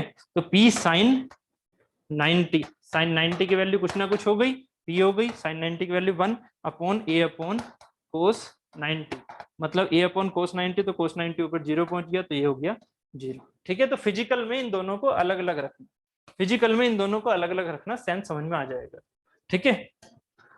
बात क्लियर है, उम्मीद है आप थोड़ा सही हो गया होगा, ठीक है। तो वर्चुअल क्या उसका चॉकलेट का क्वेश्चन था, ठीक है, जो कि मुझे आंसर काफी जल्दी और सही आंसर मिला था मुझे स्टार्टिंग में, बहुत बढ़िया, ठीक है। चलो, तो ये हमारा कॉन्सेप्ट था जिसमें हमने ये समझा कि अभी एरिया के बेसिस पर हमारे पास कैसे हमारी स्ट्रेसेस आ जाती है, कैसे हम अगर एंगल को रोटेट करें तो क्या हमारे पास आउटकम निकल के आता है, ठीक है। अब यहाँ से थोड़े से मैं आउटकम की बातें कर लेता हूँ, फिजिकल सेंस, यहाँ तक तो हो गई मैथमेटिकल बातें, ठीक है। अब यहाँ छोटी छोटी चीजें समझना, यहाँ छोटी छोटी चीजें समझना जो कि इंपॉर्टेंट है। क्या क्या चीजें, सबसे पहली चीज, सबसे पहली चीज मैं आपसे एक चीज ये लेके चल रहा हूं कि हमारे पास ये जो सेक्शन था, इस सेक्शन में एक पॉइंट ये था, इस सेक्शन में एक पॉइंट ये था, ठीक है। ये सेक्शन जो हमने लिया था, ये पॉइंट ये था। अब एक बात बताइए, जब मैं पॉइंट कंसीडर करता हूं, कल डेफिनेशन याद है ना पॉइंट की क्या दी थी? At least 2 layer. कल मैंने सेक्शन की डेफिनेशन क्या दी थी पॉइंट की? At least 2 layer. तो आपके माइंड में क्या क्या चलना चाहिए? आपके माइंड में क्या क्या चलना चाहिए? काफी सारे फिगर बना दूंगा, बट एक एक स्टेप लेके चलूंगा। 2D फिगर बना रहा हूं यहाँ पर। तो ये पॉइंट एक्चुअल में कैसा दिख रहा है? ऐसा। आपने अगर रेफरेंस ये ली है ऐसे, ठीक है, तो ये है मेरी वर्टिकल रेफरेंस, है ना। ये वर्टिकल रेफरेंस, जरूरी थोड़ी है कि ये वर्टिकल रेफरेंस यही ली जाए। वर्टिकल रेफरेंस यहाँ भी हो सकती है, यहाँ हो सकती है, यहाँ हो सकती है। चैप्टर 1 में समझाया था। रेफरेंस का मतलब क्या होता है? जो आपने ये वाली रेफरेंस ली हुई है, ये कहीं पर भी ले सकते हो, ठीक है, वही मेरा रेफरेंस पॉइंट हो जाएगा। तो अगर मैं आपसे कहता हूं यहाँ रेफरेंस लेनी है, तो ये रेफरेंस एक्चुअल में क्या है? जीरो थिकनेस की, एटम से कभी क्रॉस नहीं होती है। अगर मैं इस पॉइंट से इस जीरो थिकनेस की रेफरेंस लेके जाऊंगा, तो इसके दो लाइनें आएंगी। कौन कौन सी आएंगी? अब एक तो ये जो इस वाली सेक्शन से जा रही है, मतलब इस वाली सरफेस से जा रही है, और एक ये जो कि इस वाली सरफेस से जा रही है। जाएगी या नहीं? इमेजिन कर पा रहे हो या नहीं, ये बताओ। ये चीज इमेजिन कर पा रही हो या नहीं? कि ये जो आपके पास ऐसे हम सोचते हैं कि एक लाइन जा रही है और एक पॉइंट बीच में हम मान लेते हैं, ये पॉइंट एक्चुअल में ऐसे है, एटलीस्ट 2 लेयर। अब मैं फिजिकल चीजों को समझा रहा हूँ, स्किप मत करना जो भी मैं बोल रहा हूँ। एटलीस्ट 2 लेयर, एक ये वाली लेयर सीधी वाली और एक ये वाली लेयर, तो 2 लेयर हैं एटम्स की कम से कम। उनसे इधर भी हम एक रेफरेंस मान लेंगे जीरो थिकनेस की, उससे इधर भी। तो अब एक बात बताइए, जो कैलकुलेशन इस रेफरेंस के लिए हो रही थी, क्या वही कैलकुलेशन इस रेफरेंस के लिए नहीं होगी? बिल्कुल होगी। दोनों रेफरेंस तो सेम ही है ना, वर्टिकली है ना, ठीक है। तो यहां हम इस पॉइंट को इतना बड़ा ना दिखा के हम ऐसे छोटा सा दिखा देते हैं, ठीक है। यहाँ जो हम 2D फिगर की एनालिसिस कर रहे होते हैं, वहां पॉइंट को हम ऐसे दिखा देते हैं। और अब जो हम सेक्शन इमेजिनरी से घुमा रहे होते हैं, वो इमेजिनरी सेक्शन जो मैंने ऊपर घुमाया था अभी कैलकुलेशन करवाते हुए, प्रूफ कराते हुए, यहाँ अब ये वाला सेक्शन ऐसे घुमाना, ठीक है। ये पॉइंट कोई बीच में है और इस पॉइंट से हमने एक सेक्शन ऐसे घुमाया, मतलब अपने आप में इमेजिनरी एक अलग से प्लेन काट लिया, अपने इमेजिनेशन में एक अलग से प्लेन काट लिया। घुमाने का सेंस ऐसे मत समझना कि इसको पकड़ा और ऐसे घुमा दिया, नहीं, ऐसे नहीं है। इसका मतलब क्या है कि एक प्लेन ये था और एक इमेजिनरी प्लेन ये है। कितने एंगल पर? थीटा एंगल पर। एक इमेजिनरी प्लेन ये है, ठीक है। मैं पॉजिटिव सेंस लेके चलता हूं, एंटी क्लॉकवाइज सेंस में, ठीक है। तो ये जो चीज है, ये हमारा एक इमेजिनरी प्लेन है, ठीक है। अब ये इमेजिनरी प्लेन यहाँ पर कैसे काम कर रहा होगा? पॉइंट में क्या आप सरफेस दिखा सकते हो? नहीं, बट यहाँ सरफेस दिखा सकते हो। अब ये जो प्लेन है, जो नया वाला प्लेन है, वो कैसे जाएगा? ध्यान से समझिएगा और गलती मत करना जो बोल रहा हूं। नया वाला प्लेन जाएगा ऐसे, ठीक है, और दूसरा वाला जो इसकी बैक साइड होगा वो होगा ऐसे। अब एक बात बताइएगा, अब यहां से इस कॉन्सेप्ट को समझो, एकदम माइंड को फ्लेक्सिबल रखो, बिल्कुल भी रिजिड मत होने दो। जो बोल रहा हूं उस पर ध्यान दो, ठीक है, क्योंकि अगर आपने रिजिड कर लिया तो कॉन्सेप्ट कभी आपके माइंड में नहीं जाएगा। यहां समझिएगा मैं जो अब बोल रहा हूं, यहां पर यही जो पॉइंट है, क्योंकि पॉइंट ना अपने आप में बहुत ही स्मॉल डायमेंशंस का है, बहुत ही स्मॉल डायमेंशन, ठीक है। तो अगर मैं ये चीज की बात करूं तो ये यहां हो रही है सिर्फ और सिर्फ इतने छोटे से पार्ट पर। ये जो इतनी बड़ी मैंने दिखा रखी है, ये एक्चुअल में क्या है? इतने छोटे से पार्ट पर हो रही है। तो अब मेरा पॉइंट कौन सा कंसीडर किया जाएगा? पॉइंट की कौन सी शेप कंसीडर की जाएगी? पॉइंट की कौन सी शेप कंसीडर की जाएगी? ये वाली। समझो जरा इसे, पॉइंट की शेप कौन सी कंसीडर की जाएगी? अब जो व्हाइट कलर से दिखाई है, तो अब एटम्स हमारे कौन से माने जाएंगे? ये लेयर्स, समझ रहे हो? ये 2 लेयर, इस तरह वाली ये 2 लेयर। क्योंकि अगर आपने रेफरेंस ऐसे ले ली, तो अब उस रेफरेंस के पीछे की साइड में पॉइंट है, उस रेफरेंस के पीछे की साइड में एटम्स हैं, इस तरह से। समझ रहे हो इस चीज को? ये चीज मैं चाहे तो अलग से दिखा देता हूं एक बार और, ठीक है, क्योंकि ये चीज बहुत ही कॉन्सेप्चुअल है। इसको गलती मत कर देना अपने माइंड में रखने में। ये चीज मैंने बहुत ही छोटे पार्ट को बहुत बड़ा दिखाया है। ये सिर्फ और सिर्फ एक छोटी सी लाइन है, बट उस छोटी सी लाइन को ही मैंने 2 पार्ट में डिवाइड किया, क्योंकि ये चीज इतनी बड़ी नहीं है, ये आप ऐसे ही नहीं देख सकते हो, ठीक है। ये पॉइंट एनालिसिस है मेरी, तो उस पॉइंट एनालिसिस में जो ये गया, ये पॉइंट, ये हमारे 2 एटॉमिक लेयर ये हो गई और ये हो गई, ठीक है। अगर इस रेफरेंस की बात करोगे तो ये वाली एटॉमिक लेयर इसके पीछे आ रही है, इस रेफरेंस की बात करोगे तो ये एटॉमिक लेयर इससे आगे आ रही है, ठीक है। बात समझ में आ रही है? ये छोटे से पॉइंट की ही कहानी चल रही है, गलती मत करना, ये छोटे से पॉइंट की ही कहानी है, ये छोटे से पॉइंट की ही कहानी है जो इतना बड़ा करके दिखा रहा हूं, ठीक है। बात क्लियर है या नहीं? ये पॉइंट की कहानी हुई अभी फिलहाल के सेंस में, ठीक है। अब एक बात बताइएगा, अगर मैं यहाँ इस पॉइंट के सेंस की ही बात कर रहा हूं, तो पहले जो इस फिगर में आपको ये दिख रहा है, तो इस फिगर में यहां पर सिग्मा एन एट थीटा का मतलब 2 सेक्शन, मतलब किसी थीटा के हिसाब से, और टाउ एस एट थीटा मतलब 2 सेक्शन। ये 2 सेक्शन ही तो है जो टिल्ट मैंने काटा, इसका मतलब यहाँ sigma N and tau S है। तो अगर मैं आपसे कहता हूं, अब ध्यान से समझो जरा, अब मॉलिक्यूल्स वे में अगर आप जांच सको तो, अगर मैं आपसे कहता हूं कि एक बॉडी है, ये रही, पहले अपना आंसर दो, फिर मैं आपको चेंज कराऊंगा। अगर आप सोच पा रहे हो तो अच्छी बात है, नहीं तो अपना आंसर दो पहले। अगर मैंने इस पेन को ऐसे टेंशन में खींचा, इस पेन को टेंशन में खींचा, तो एक बात बताइए, क्या इसके मॉलिक्यूल्स टेंशन में ही हैं? ये आंसर दो, क्या इसके मॉलिक्यूल्स टेंशन में ही हैं? हाँ बिल्कुल ऋषभ जी, बिल्कुल। ट्रीट भी एंड चॉकलेट भी, ठीक है। जब भी ऑनलाइन ऑफलाइन खुलता है, ठीक है, तो मिलेंगे। चलिए, ये इसका आंसर दीजिए, क्या इसके हर एक मॉलिक्यूल टेंशन में है? अगर मैं इस पर टेंशन लगाता हूं तो हर एक मॉलिक्यूल टेंशन में ही है, यस और नो?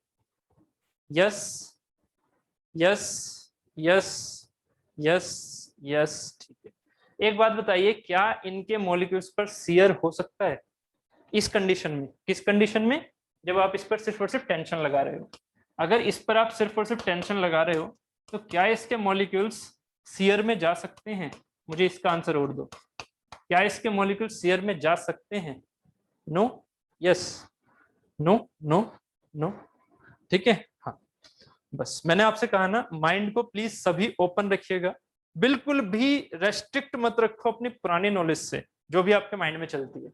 मैं जो बोल रहा हूं उस पर ध्यान दो। ये जो आपने आंसर दिया ना मुझे कि सिर्फ और सिर्फ टेंशन में ही जाएंगे और शेयर में नहीं जाएंगे, आंसर समझना, टेंशन में ही जाएंगे और शेयर में नहीं जाएंगे, आपने ये आंसर दिया मुझे, ठीक है। ये सिर्फ और सिर्फ आंसर किसके लिए वैलिड है? ये सिर्फ और सिर्फ आंसर है क्रॉस सेक्शन प्लेन के लिए वैलिड।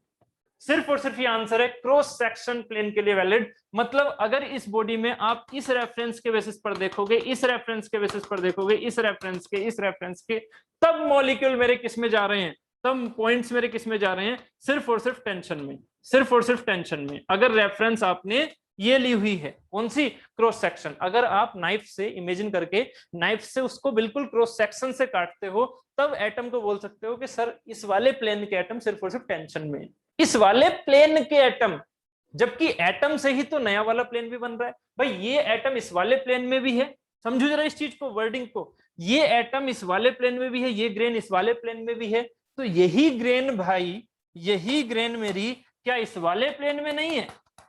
क्या इस वाले प्लेन में मेरी ये ग्रेन नहीं है क्या? बिल्कुल है भाई, ये जो प्लेन है इस वाले प्लेन में भी तो मेरी ये ग्रेन है।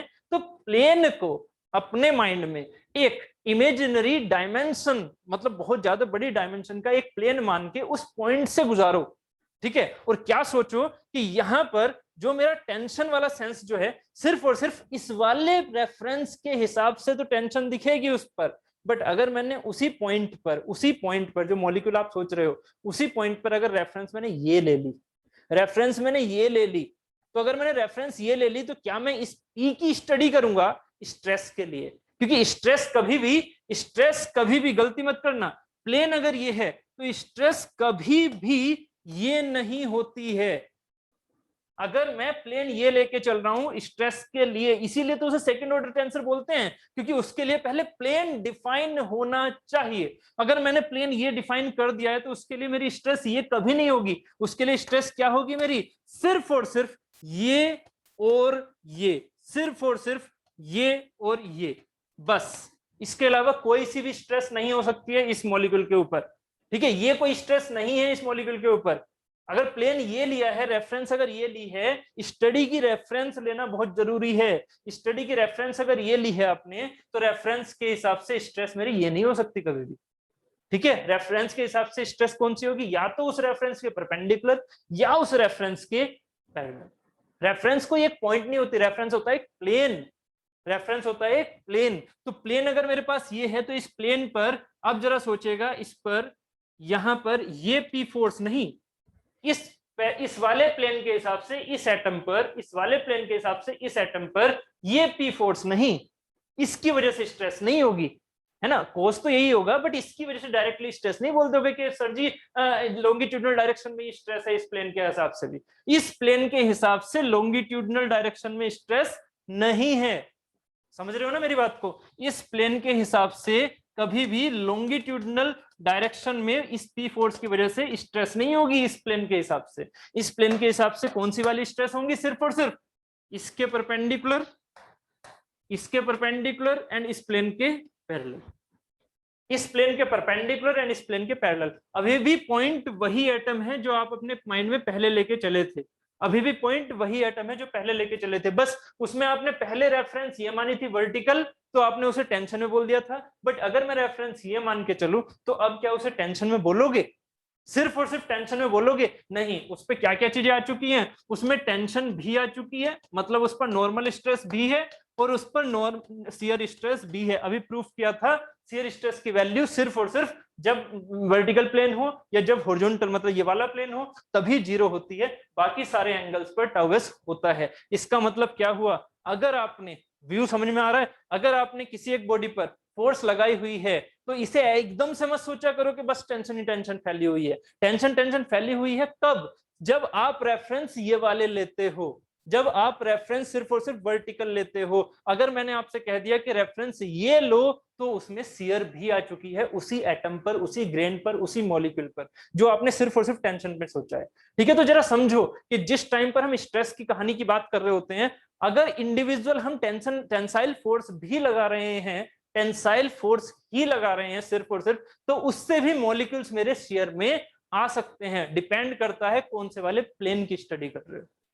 अगर आपने प्लेन टिल्टेड लिए हैं तो उन प्लेन पर शियर स्ट्रेस है उन मॉलिक्यूल्स में, ठीक है। बट अगर आपने उन पर सिर्फ और सिर्फ ये वर्टिकल प्लेन लिए हैं इमेजिनेशन में, तो वर्टिकल प्लेन के रेस्पेक्ट में वो सिर्फ और सिर्फ टेंशन में जा रहे हैं, इसलिए आपको सिर्फ और सिर्फ इलोंगेशन दिख रहा है।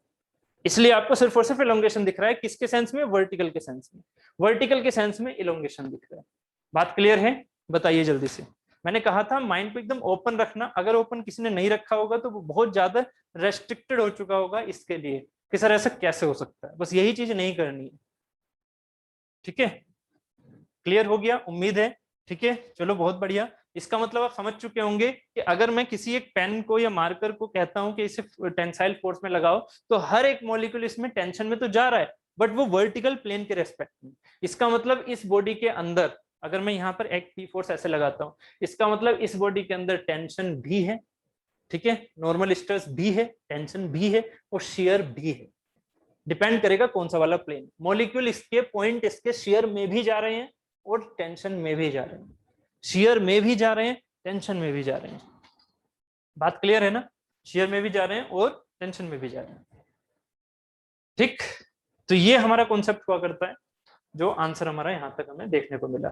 ये सारी चीजें आपको मैं आप सोचोगे कि सर ये तो बहुत कॉम्प्लिकेटेड हो गया ना, ये कॉम्प्लिकेटेड नहीं है। जितना आपको मुझे अभी बताना था इस सेकंड चैप्टर के हिसाब से उतना मैंने बताया। बाकी जब हम प्रिंसिपल स्ट्रेस समझेंगे ना, तो यही जो मैंने सेंस बताया ये मोहर सर्कल से इतना इजी हो जाएगा कि आप तुरंत ही बोल दोगे अरे मैं तो इसमें खुद ही फाइंड कर लूंगा कि कौन से वाले प्लेन कहाँ तक पहुंचेंगे, क्या कंप्रेशन तो नहीं आ जाएगी कभी, है ना। ये सारी चीजें आप फाइंड कर लोगे कि क्या कंप्रेशन तो नहीं आ जाएगी। इस केस में कंप्रेशन नहीं आएगी, बट किसी ऐसे केस भी है जिसमें कंप्रेशन भी आती है, जब सिर्फ और सिर्फ शियर लग रहा होगा तो टेंशन भी आती है। तो वो सारी चीजें हम मोहर सर्कल में समझेंगे प्रिंसिपल स्ट्रेस वाले चैप्टर में। जितना इस चैप्टर के लिए रिक्वायर्ड है मैं उतना समझाते हुए चल रहा हूँ, ठीक है। तो ये चीजें हो गई, ठीक है। तो मैंने यहाँ काफी रफ फिगर्स, काफी रफ स्केच भी बना दिए थे आपके माइंड में उन चीजों को रखने के लिए, ठीक है। तो उम्मीद है यहाँ से ये वाला सेंस हमने स्टार्ट किया था समझना, ठीक है। तो अब ये जो सेंस था ये क्लियर हो गया आपको मैथ्स के हिसाब से। सिग्मा एन की वैल्यू क्या, टाउ एस की वैल्यू क्या, हर एक पॉइंट पर फिजिकली क्या होता है, चेंज होती हैं वैल्यूज। हर एक पॉइंट पर रेफरेंस के बेसिस पर, रेफरेंस जो लेते हैं उसके बेसिस पर हमारी टेंसाइल या शियर स्ट्रेसेस हमें देखने को मिलती हैं, ठीक है।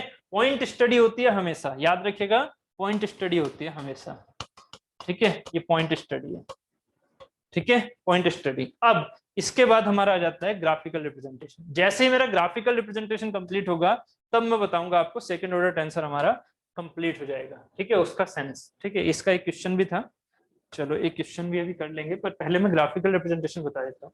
ग्राफिकल रिप्रेजेंटेशन ऑफ स्ट्रेस, ये हमारे पास क्या है, अब आंसर दो, ये मेरे पास क्या है, ये बॉडी है या कुछ और है?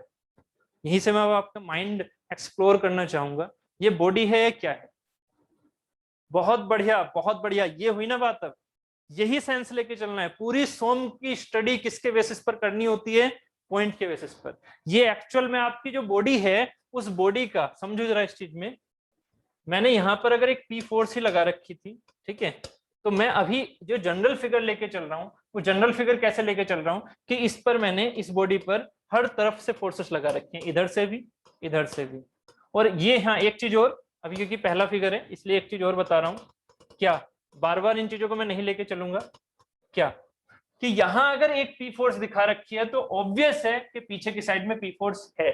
अगर पीछे की साइड में फिक्स या पी फोर्स नहीं होगी तो ये बॉडी मूव कर रही होगी, इसमें स्ट्रेस नहीं आ रही होगी, तो ये मेरा सोम नहीं है, पहले समझा रखा है। तो ये पी फोर्स अकेला दिखाऊंगा तो इसका मतलब अंडरस्टूड है पीछे भी पी फोर्स लग रही है, ठीक है। तो ये पी फोर्स टेंशन में हो गई, ये पी फोर्स नीचे ऊपर, ये भी पी फोर्स टेंशन में होगी, एक पी इधर लग रहा है, एक पी बैक साइड में लग रहा होगा, ये दोनों पी, तो तीनों डायरेक्शन से आप पी फोर्स लगा रहे हो एग्जाम्पल के तौर पर।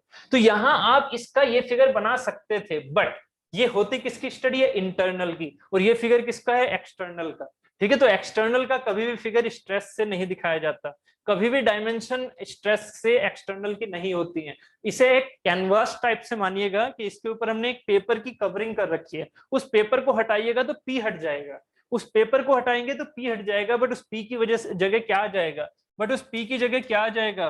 अगर आप उस पेपर को हटाओगे और पी हटेगा तो क्या आ जाएगा उसकी जगह? सिग्मा। क्या आ जाएगा उसकी जगह? सिग्मा। कल आपने समझा था सिग्मा कैसे क्या आता है, सिग्मा क्या होता है, आपने कल समझा था, ये क्या आ जाएगा? सिग्मा। भाई देखो, मैंने आपसे बोला था कि आप इस बॉडी को, इस बॉडी के जब ऊपर वाली लेयर के एटम्स हटा दोगे तो ये एटम्स जो हैं वो इससे अंदर वाली लेयर के एटम्स को क्या कर रहे होंगे? अपनी तरफ खींच रहे होंगे, तो फोर्स लगाएंगे, वो अपनी तरफ खींचेंगे तो फोर्स लगाएंगे। ऐसे ही इधर वाले जो लास्ट वाले एटम है जो कि एक्सटर्नल फोर्स से अटैच हैं, वो अपने अंदर वाले एटम्स पर क्या करेंगे? ये अंदर वाले एटम है, इस अंदर वाले एटम पर क्या करेंगे? वो फोर्स लगाएंगे अपनी तरफ। This is the sigma N.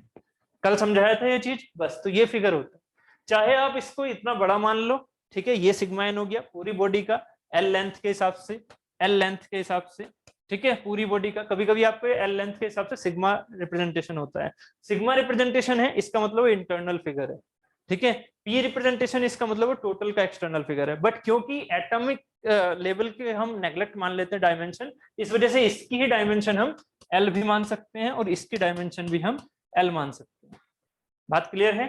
ठीक है। ये थोड़ी ऐसी चीजें हैं जो कि आपको बार बार नहीं बताई जाएंगी और ना ही इनको बताने की जरूरत थी, बट क्या होता है हम जो थिंकिंग करते हैं ना, उस थिंकिंग में ये चीजें ना अपने आप में होनी चाहिए, ठीक है। इन चीजों पे ये ऐसा नहीं है कि ये आपके एग्जाम में आने वाली है, बट ये चीजें आपकी थिंकिंग में होनी चाहिए, ठीक है। कि अगर आप पी दिखा रहे हो और उस पर एल दिखा रहे हो तो एक्सटर्नल फिगर है, आपने अगर पी हटाया तो पी की वजह से जो उसकी एडजेसेंट लेयर है अंदर वाली, उसी सरफेस की एडजेसेंट अंदर वाली लेयर, उस पर सिग्मा लगेगा, ना कि एक्सटर्नल वाली पर सिग्मा लगेगा। एक्सटर्नल वाली पर तो एक्सटर्नल फोर्स होगा, एक्सटर्नल एटम्स पर एक्सटर्नल फोर्स होगा, जबकि उनसे एडजेसेंट अंदर वाली लेयर पर सिग्मा हो रहा होगा। और ये फिगर, ये बॉडी भी हमारी इंटरनल कहलाएगी, फुल बॉडी, लेंथ एल की। बट जो हम ये स्टडी करते हैं, ये किसकी करते हैं? ये करते हैं पॉइंट की, ठीक है। तो इस पॉइंट की स्टडी और इसकी स्टडी दोनों की क्या होगी? सिमिलर।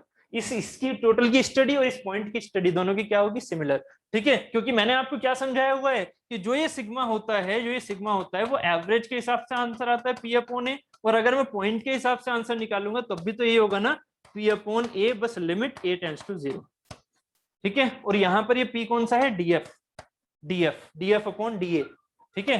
तो सेंस समझ रहे हो? इस चीज को हमने बस छोटा कर लिया, इस पूरी बॉडी को हमने छोटा कर लिया, सेंस वही है, डायमेंशन वही है, उसी सेंस में हम लेके चलते हैं। तो ये पॉइंट मैंने यहां निकाल दिया, तो इस पॉइंट पर भी क्या क्या लगेगा? इस पॉइंट पर भी क्या क्या लगेगा?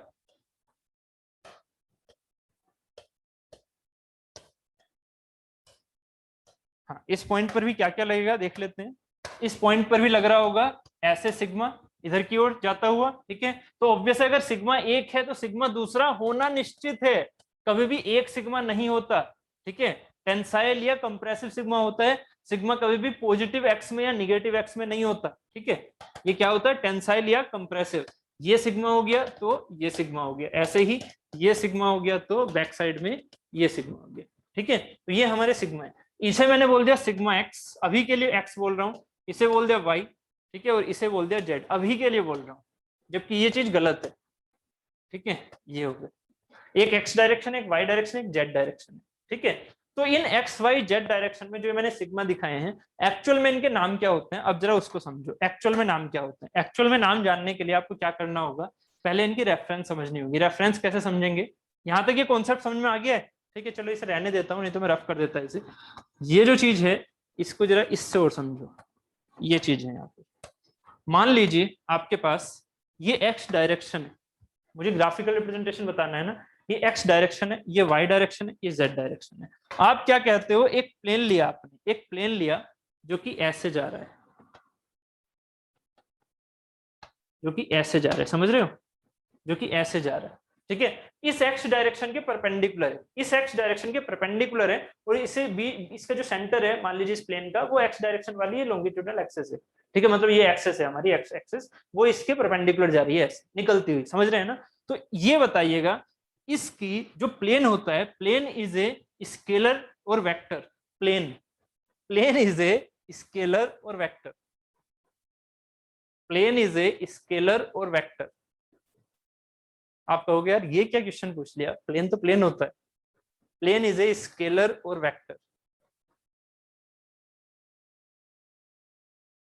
बताओ। चलो थोड़ा सा और क्लियर करूं, आप कहोगे यार कैसे कैसे क्वेश्चन पूछ रहा हूँ। प्लेन इज ए स्केलर और वेक्टर, बेसिकली बहुत बढ़िया, बहुत बढ़िया मोनिका चौहान, बहुत बढ़िया। वेक्टर क्यों है, थोड़ा और सेंस बताओगे, जो मैंने यहाँ पर टर्म छुपा लिया है, अगर वही आप बोल सको तो बहुत ही बढ़िया। वेक्टर बिल्कुल, मीनाक्षी जी वेक्टर बिल्कुल। डायरेक्शन, ये डायरेक्शन किसकी, डायरेक्शन किसकी, मैंने वो टर्म यहाँ छुपाया हुआ है, अगर मैं सीधा बोल देता तो आप सीधा सेंस ले लेते। That is direction of the, direction of the. एक बात बताओ, जब डिस्टेंस को हम क्वांटिटी बोल सकते हैं तो एरिया को क्वांटिटी नहीं बोल सकते क्या। जब हम डिस्टेंस को क्वांटिटी बोल सकते हैं, डिस्प्लेसमेंट को क्वांटिटी बोल सकते हैं, तो एरिया को क्वांटिटी नहीं बोल सकते हैं क्या। अब मुझे एरिया की डेफिनेशन बताइए। एरिया इज ए वेक्टर और scalar, area is a vector और scalar, area is a vector और स्केलर, स्केलर और कुछ। अगर स्केलर बोलोगे, ठीक है, जरा समझिएगा, अगर एरिया को प्लेन के साथ ऐड किया जाए, एरिया क्या है, स्केलर, ठीक है। बट अगर मैं उस एरिया को प्लेन के साथ ऐड करके प्लेन की डेफिनेशन निकालूं, क्योंकि प्लेन क्या है, प्लेन कुछ सिर्फ डिस्टेंस नहीं होती, प्लेन कभी भी एक्स डायरेक्शन नहीं है। प्लेन क्या है, प्लेन है एक्स वाई या वाई जेड या जेड एक्स, ठीक है। तो प्लेन को अगर एरिया के साथ आप इंक्लूड करते हुए प्लेन की डेफिनेशन निकालो, जो आपने आंसर दिया ना जो वेक्टर में, उसी चीज को लेके चल रहा हूं कि प्लेन का मैग्नीट्यूड क्या मिला, कहां से मिला मैग्नीट्यूड, एरिया से। प्लेन का भाई देखो, आपने एक चीज सोचो, एक चीज सोचो, जिसका मैग्नीट्यूड नहीं उसकी डायरेक्शन कहां से। तो प्लेन का कौन सा मैग्नीट्यूड, प्लेन का मैग्नीट्यूड क्या होता है, प्लेन का मैग्नीट्यूड होता है उसका एरिया, प्लेन का मैग्नीट्यूड होता है उसका एरिया। आपने जैसे मोनिका जी एंड मीनाक्षी जी, आपने आंसर तो मुझे दे दिया था वेक्टर, बट वेक्टर को प्रूफ करने के लिए आप उसका मैग्नीट्यूड कौन सा बताओगे, प्लेन का कोई मैग्नीट्यूड होता है क्या, नहीं। तो प्लेन का मैग्नीट्यूड किसके रेफरेंस में लिया जाता है, उसके एरिया के रेफरेंस में। तो अगर एरिया की बात करोगे तो ये जो प्लेन है उसका कुछ भी एरिया मान लीजिए, छोटा सा हमने यूनिट एरिया ही मान लिया, उसका हमने यूनिट एरिया ही मान लिया, तो उस यूनिट एरिया के मैग्नीट्यूड का डायरेक्शन क्या है। एरिया की डायरेक्शन नहीं होती है, बट अब प्लेन की डायरेक्शन आएगी। एरिया तो ये हो गया, बट अब इसका प्लेन कौन सा है, इसका प्लेन है एक्स के परपेंडिकुलर, समझ रहे हो। ये तो हो गया मैग्नीट्यूड, ये हो गया मैग्नीट्यूड। अब इस एरिया का पर जो एक्स डायरेक्शन है उसके परपेंडिकुलर में है मैग्नीट्यूड, इसका मतलब इसका प्लेन कौन सा होगा, इसका प्लेन होगा, इसकी प्लेन की डायरेक्शन, प्लेन क्या हो गया, इसका प्लेन हो गया वाई जेड प्लेन, और इसकी डायरेक्शन क्या हो गई, वाई जेड प्लेन, एंड इसकी डायरेक्शन क्या हो गई, डायरेक्शन हो गई एक्स डायरेक्शन या एक्स एक्सिस। इसकी डायरेक्शन क्या हो गई, एक्स एक्सिस। तो प्लेन क्या होता है, प्लेन इज ए वेक्टर जिसकी मैग्नीट्यूड एरिया से निकलता है और डायरेक्शन इसकी उसके रेफरेंस से निकलती है, जो ये प्लेन है जिसमें वो एरिया हमने माना, ठीक है। उस एरिया का परपेंडिकुलर डायरेक्शन हमारी प्लेन की होती है, उसकी परपेंडिकुलर डायरेक्शन हमारी प्लेन की होती है। उम्मीद है समझ में आ गया ये कॉन्सेप्ट, क्लियर हुआ या नहीं। तो अगर मैं आपसे कहूं कि इसका नाम है वाई जेड प्लेन, तो इसकी डायरेक्शन क्या है, या इसको हम किस सेंस में बोल सकते हैं, इसका कौन सा ये फेस है, ये फेस कौन सा है। अगर मैं इस प्लेन की बात करूं तो ये प्लेन है मेरा एक्स फेस, बोल सकता हूं या नहीं, इसे मैं एक्स फेस बोल सकता हूं या नहीं। क्योंकि एक्स फेस क्यों बोला, जिसकी डायरेक्शन एक्स की है, जिसकी डायरेक्शन एक्स की है वो क्या है, मेरा एक्स फेस। ठीक है, जिसकी डायरेक्शन एक्स की है वो है मेरा एक्स फेस। ठीक है, मतलब एक्स डायरेक्शन। ठीक है, अगर मैं यहाँ पर इस प्लेन को यहाँ लेके चला, ये है मेरे पास प्लेन, मान लीजिए ये है मेरे पास प्लेन। अब इसका बताइए ये कौन सा प्लेन है मेरा, that is the X Z plane. और इसकी डायरेक्शन क्या होगी, इसकी डायरेक्शन क्या होगी, डायरेक्शन होगी इसकी वाई एक्सिस। डायरेक्शन क्या है इसकी, वाई एक्सिस, या इसे मैं क्या बोल सकता हूँ, वाई फेस। ऐसे ही हमारे पास ये वाले पार्ट क्या हो जाएगा, दैट इज दी ये वाली चीज, ये चीज है ना। तो ये चीज हमारी यहां से ऐसे आ रही है, तो इसे मैं बोल सकता हूँ एक्स वाई प्लेन, या फिर एक्स वाई प्लेन, या फिर इसकी डायरेक्शन क्या है, जेड एक्सिस, या फिर इसे मैं बोल सकता हूँ, इसे मैं बोल सकता हूँ जेड, सॉरी इसे मैं बोल सकता हूँ जेड फेस। ये हो गया मेरा जेड फेस। तो एक एक्स फेस है, एक वाई फेस है, एक जेड फेस है। तो यहाँ पर ये तो हो गए फेसेस की कंडीशन।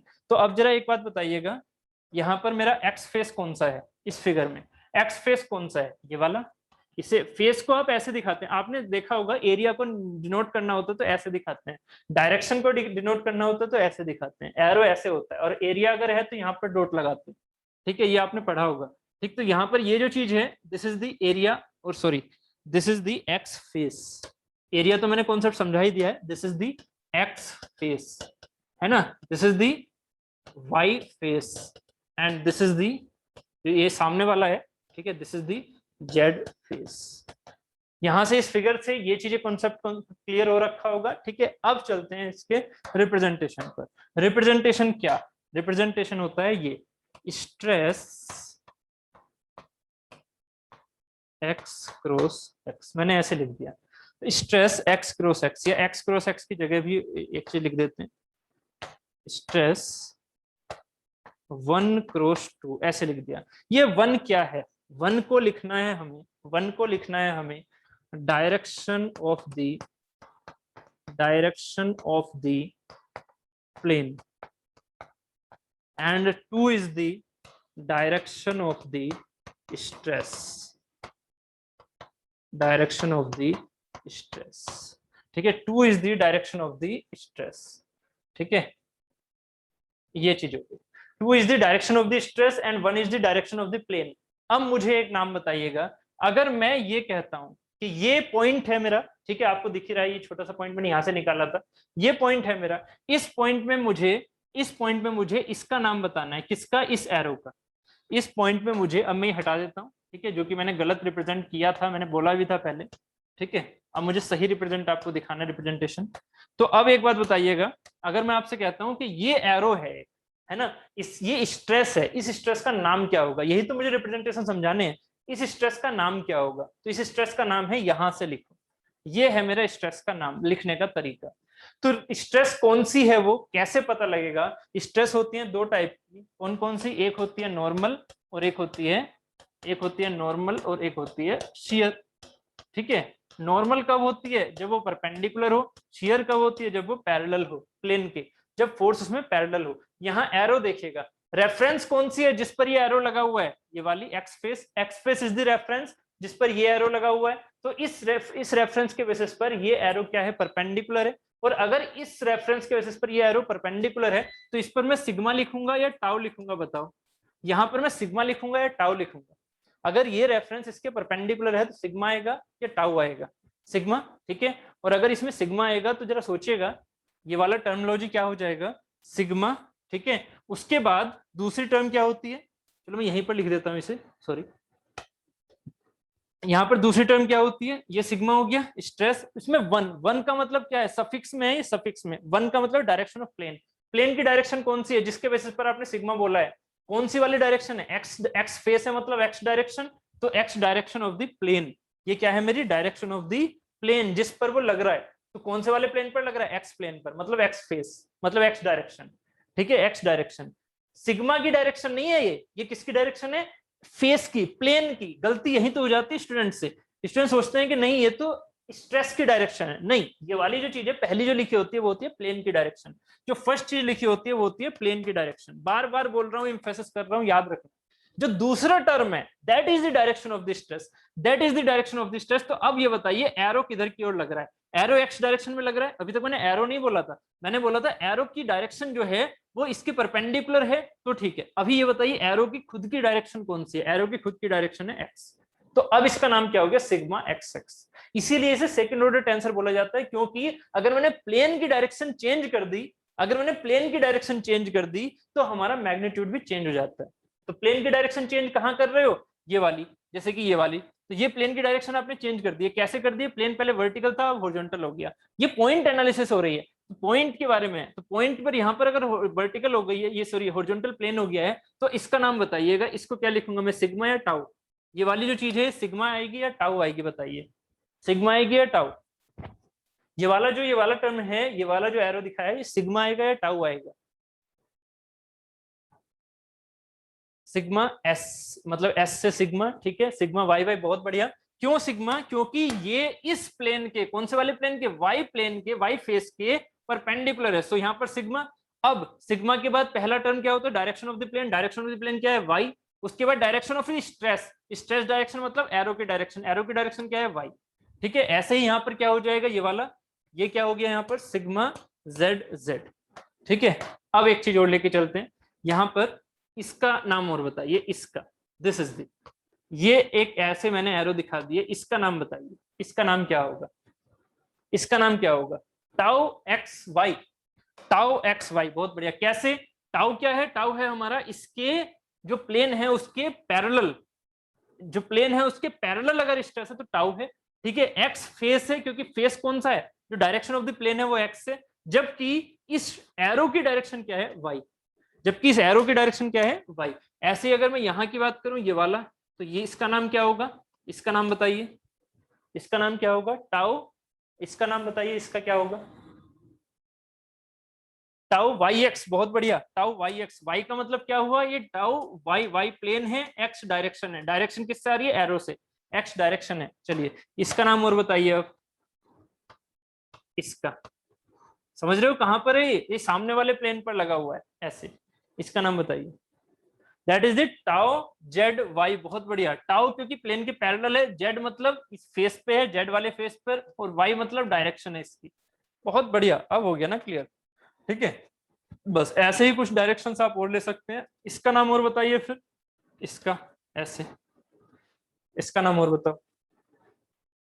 टाउ, इसका नाम जो ये मैंने ऐसे बनाया, इस वाले प्लेन पर, कौन से वाले प्लेन पर? जेड फेस पर।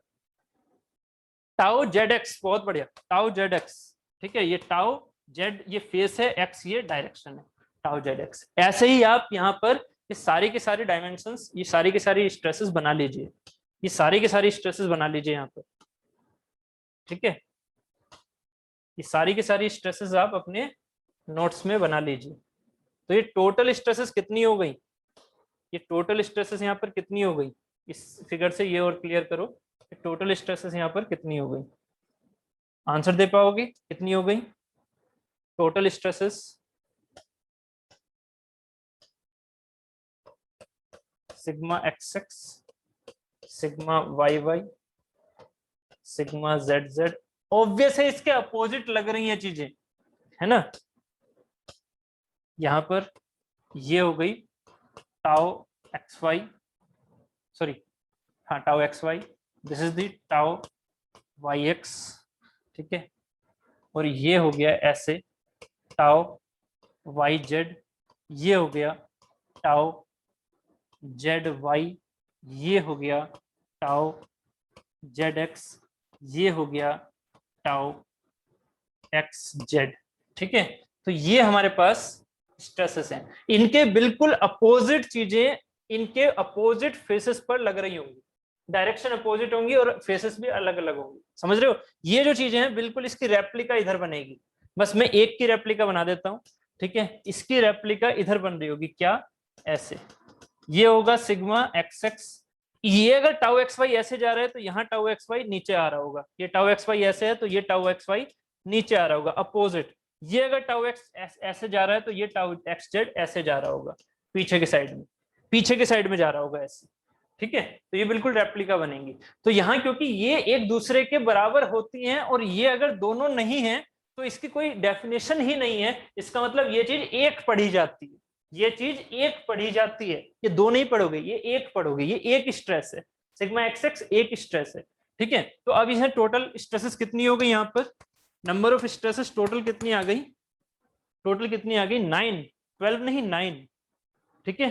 टोटल स्ट्रेसेस कितनी आ गई 3 3 6 3 9, ठीक है। यहाँ पर आ गई है स्ट्रेसेस 9। इसी के रिप्रेजेंटेशन को हम यहाँ ऐसे दिखा देते हैं, इसी के रिप्रेजेंटेशन को हम यहाँ ऐसे दिखा देते हैं। इसे हम बोल देते हैं स्ट्रेस, या फिर जनरली सिग्मा से निरूपित कर देते हैं 3x3। ये हमारा मैट्रिक्स फॉर्मेशन होता है। क्या एक चीज ये वाली चीज दिखाती है face, x face, y face, columns जो होते हैं, सॉरी रोज जो होती हैं वो दिखाती हैं फेसेस, और ये दिखाती हैं स्ट्रेस डायरेक्शन, ये दिखाती है स्ट्रेस डायरेक्शन। कॉलम्स जो होते हैं वो दिखाते हैं स्ट्रेस की डायरेक्शन, स्ट्रेस की डायरेक्शन, ठीक है। तो जरा आप सोचिएगा, अगर मैं यहाँ फेस लिखूं तो एक्स फेस, ठीक है, और स्ट्रेस की डायरेक्शन एक्स डायरेक्शन।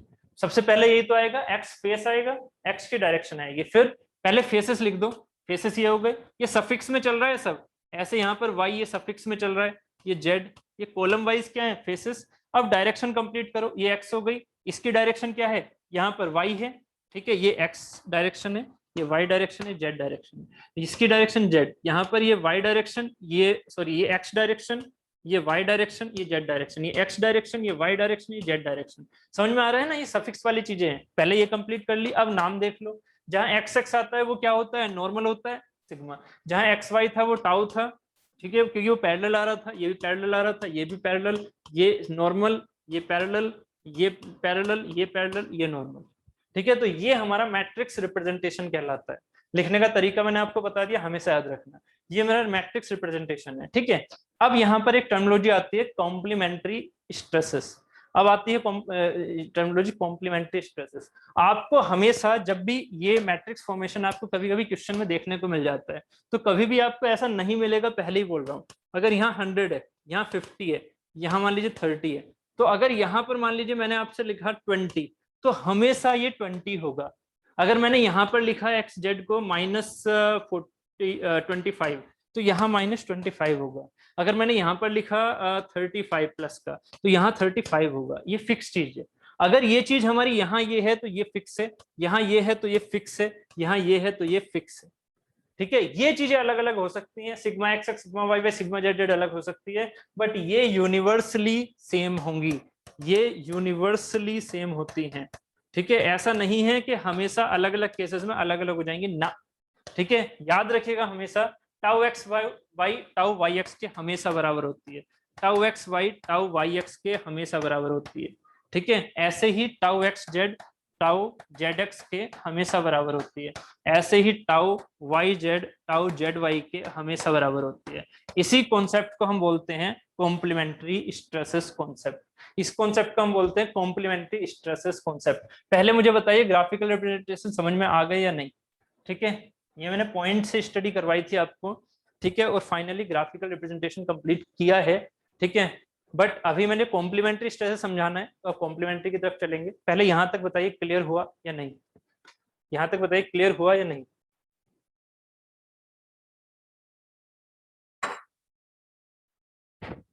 दिव्यांशु जी ऑल क्लियर, ठीक है, ऑल क्लियर। कल क्लास में नहीं थे शायद, थे तो आप ऑल क्लियर। चलो, सीधा बोलने से अच्छा है कि ऐसे ही बोल दिया जाए, हाँ? सही है, मैं तो समझ ही जाऊंगा फिर, हाँ। चलो, मतलब उम्मीद है कि क्लियर हो चुका है ये सब कुछ आपको, ठीक है। आगे चलें, ये ग्राफिकल रिप्रेजेंटेशन क्लियर हो गया है, तो अब चलते हैं हम आगे। That is the concept of complementary stresses, shear stresses. ये कॉम्प्लीमेंट्री शियर स्ट्रेसेस का कॉन्सेप्ट क्या है? अभी आपने जैसे बोला मुझे, अभी आपने बोला कि यहाँ पर मैंने रिप्रेजेंट किया, अभी जैसे इस फिगर में हमने देखा था, इस फिगर में हमने क्या क्या देखा, हमने 9 स्ट्रेसेस देखी। कौन कौन सी? Tau Y X, tau x Y, है ना, इधर ये टाउ जेड वाई है, टाउ जेड एक्स है, ये वाली सारी चीजें हैं। अभी मैं क्या लेके चला, इसको सिंप्लीफाई करने के लिए मैं सिर्फ और सिर्फ क्या लेके चल रहा हूँ, only only XY consideration, considering Z negligible, Z dimensions negligible, ये मैंने कंसिडर कर लिया, Z डायमेंशंस नेग्लिजिबल, ठीक है। तो सिर्फ और सिर्फ एक्स वाई कंसिडरेशन होगा, ठीक है। तो यहां पर अगर एक्स वाई कंसिडरेशन हो रहा है तो tau Z x, tau Z y, tau z z, ये क्या क्या मान लिया मैंने, क्या मान लिया मैंने, 0, ठीक है। इसे हम कहते हैं प्लेन स्टडीज, प्लेन स्टडी, ठीक है। हमारे सिलेबस में जनरली यही है, हमारे सिलेबस में जनरली यही है, हमारे सिलेबस में हम z x, z y, z z की बातें ज्यादा नहीं करते हैं। क्वेश्चन हमारे सीधे एक्स वाई, वाई एक्स के बेसिस पर आते हैं, ठीक है। तो मैंने इस कॉम्प्लीमेंट्री शेयर स्ट्रेस के जो हम डेरिवेशन करने वाले हैं, उस डेरिवेशन के लिए भी यही कुछ माना मैंने, और साथ ही मैंने माना यहाँ पर कि यहाँ पर हमने x y consideration and normal stresses are 0, ये और मान लिया मैंने। मतलब सिग्मा एक्स एक्स भी 0 मान रखिए, सिग्मा वाई वाई भी 0, ठीक है। सिर्फ और सिर्फ मुझे कॉम्प्लीमेंट्री से मतलब था, मतलब मुझे शियर से मतलब है, टाउ एक्स वाई से, टाउ वाई एक्स से, टाउ एक्स जेड से, टाउ जेड एक्स से, टाउ वाई जेड से, टाउ जेड वाई से। तो मुझे फिगर में वही चाहिए, तो मैंने जेड वाली चीजों को भी नेग्लेक्ट मान लिया और सिग्मा को भी नेग्लेक्ट मान लिया। तो अब क्या क्या बचा, क्या क्या बचा, एक बचा टाउ एक्स वाई, है कि नहीं, एक बचा टाउ वाई एक्स, ठीक है। अभी वाई एक्स नहीं दिखा रहा मैं, एक बचा हमारे पास, ठीक है। ये टाउ एक्स वाई हो गया। अगर मैंने ये ऐसे माना, सोचो जरा, पहले ही आपने टाउ एक्स वाई ऐसे मान लिया, मतलब आपने फोर्स कुछ ऐसे लगा रखा है इस पर, ठीक है। तो जब आपने फोर्स ऐसे लगा रखा है तो इसमें इंटरनल स्ट्रेसेस ऐसे प्रोड्यूस हुए टाउ एक्स वाई, तो ऑब्वियस रेजिस्टेंस किधर की ओर आएगा, इस साइड में नीचे की तरफ। तो इसे क्या बोलूंगा मैं, टाउ एक्स वाई, है कि नहीं। अब मुझे प्रूफ करना है, मुझे प्रूफ करना है, वी प्रूव दैट क्या, कि tau x y should be equal to tau Y x and opposite in sign, and opposite in sign। opposite in sign का मतलब क्या हुआ कि एक की टेंडेंसी अगर ऐसे जा रही है तो दूसरे की टेंडेंसी ऐसे हो, ठीक है, अपोजिट हो। अगर ये ऐसे जा रहा है तो दूसरी चीज ऐसे ही ना जाए, इसी डायरेक्शन में ना जाए। अभी जरा समझो इस सेंस को, क्या मैंने यहां ले लिया टाउ एक्स वाई ऐसे, ये 2D फिगर है, यहां ले लिया टाउ एक्स वाई ऐसे, 2D फिगर है। अब मैंने टाउ वाई एक्स को लेना है, आपकी इच्छा है टाउ वाई एक्स आप चाहे तो अभी ऐसे ले लो, चाहे टाउ वाई एक्स आप ऐसे ले लो, आपकी मर्जी है ना। तो अगर मैंने टाउ वाई एक्स ऐसे लिया, ठीक है, या फिर ऐसे लिया, तो इसके अपोजिट फिगर्स कैसे बनेंगे, ऐसे बनेगा टाउ वाई एक्स, और अगर ऐसे नीचे वाला लिया तो ऐसे बनेगा टाउ वाई एक्स, है कि नहीं। या तो ये वाला और ये वाला बनेगा, या फिर ये वाला और ये वाला बनेगा, है कि नहीं। हमें नहीं पता कौन सी वाली चीजें यहाँ पर प्रोड्यूस होंगी, बट कॉम्प्लीमेंट्री स्ट्रेसेस होंगी जरूर। कॉम्प्लीमेंट्री स्ट्रेसेस कैसे आती हैं वो चीजें भी मैं आगे बताऊंगा, ठीक है। अभी मैं यहाँ पर प्रूफ करा रहा हूँ, प्रूफ किस सेंस में करवा रहा हूँ, जब मैं शियर स्ट्रेस बताऊंगा तब मैं कॉम्प्लीमेंट्री स्ट्रेस भी वहां पर बताऊंगा कैसे उत्पत्ति होती है इनकी, ठीक है। अभी मैं थोड़ा सा एक प्रूफ करा के चल रहा हूँ आपको, क्या कि आप एक काम करो, इस पॉइंट को ओ मान लो, ठीक है। यहाँ मुझे मैग्नीट्यूड सेंस की बात करनी है। ये जो मैंने यहाँ पर लिख दिया ना, ये मैंने ऐसे ही नहीं लिख दिया, यहाँ जो मैंने लिखा है ये मैंने ऐसे ही नहीं लिख दिया, इसका प्रूफ है, उस प्रूफ को मैं करवा रहा हूं आपको, इसका प्रूफ है जिसे मैं करवा रहा हूं। तो ओ के अबाउट एक काम करो, अगर ये पॉइंट है, ये पॉइंट इक्विलिब्रियम में होना चाहिए या नहीं, ये पॉइंट इक्विलिब्रियम में होना चाहिए। अगर ये पॉइंट इक्विलिब्रियम में होना चाहिए तो समेशन एफ एक्स 0 होना चाहिए, समेशन एफ वाई 0 होना चाहिए, और summation am about any point 0 होना चाहिए, अबाउट एनी पॉइंट 0 होना चाहिए। तो अब एक बात बताइएगा, अगर मैंने इनकी डायमेंशन ऐसी मान ली, क्या क्या, ये मान लिया dx और ये मान लिया dy, ठीक है। तो ये हो गया हमारे पास dx और ये हो गया dy। dz को हमने क्या मान लिया, dz को हमने क्या मान रखा है, यूनिटी। यूनिटी क्यों, क्योंकि अगर वैसे 0 मान लोगे तो मल्टीप्लीकेशन में एरिया कुछ आएगा ही नहीं, ठीक है। तो इसे 1 मान लो, जिससे कि एरिया इस वाली सरफेस का क्या हो, dy इंटू 1, dy इंटू 1। अगर यहाँ 0 मान लोगे तो एरिया 0 हो जाएगा, तो ऐसा तो हमें करना नहीं है, ठीक है, क्योंकि एटम्स हैं तो कुछ ना कुछ तो एरिया रहेगा उसका। तो हमने यहाँ 1 मान लिया यूनिटी, तो dy हमारा एरिया हो जाएगा, ठीक है। अब देखो समझो, अगर मैं आपसे कहता हूं कि ये जो हमारी स्ट्रेस एक हो गई टाउ एक्स वाई ऐसे और टाउ एक्स वाई ऐसे, अब आपको एक तो लेके चलना पड़ेगा ना, आपकी मर्जी है, कुछ भी लेके चल लो, इनमें से एक तो लेके चलोगे। अब जब एनालिसिस करो दोनों एक साथ तो लेंगे नहीं, तो मैंने एक काम किया, मैंने ये वाला सेंस लिया, मैंने ये वाला सेंस लिया, ये वाला ऊपर वाला, ठीक है। अगर मैं ये वाला लेता हूं तो ये वाला सेंस यहां से गायब, ठीक है। समझ में आ गई बात कि आप दोनों ले सकते थे बट एक लेके चलना पड़ेगा, तो हम ये लेके चले। टाउ वाई एक्स ऐसे लग रहा है, टाउ वाई एक्स इस पर ऐसे लग रहा है, ठीक है। अब जरा सोचिएगा, summation f x equal to zero, f x equal to zero का मीनिंग क्या होगा? टाउ वाई एक्स, ये शियर स्ट्रेस है, यहां होता है फोर्स, फोर्स क्या होता है? Force equal to stress into area, force equal to stress into area. मैंने डिफाइन तो करवा ही रखा है ना, force equal to stress into area. तो स्ट्रेस कितनी है? Tau Y x into area कितना है?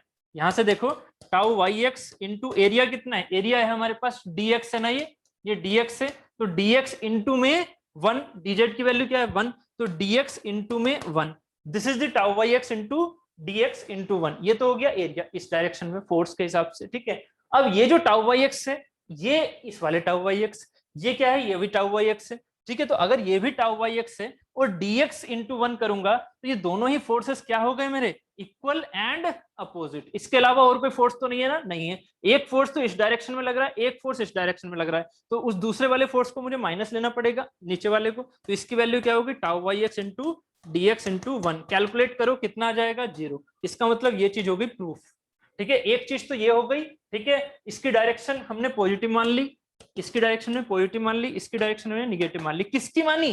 किसकी? स्ट्रेस की नहीं, स्ट्रेस की नहीं है ये किसकी डायरेक्शन है? फोर्स की।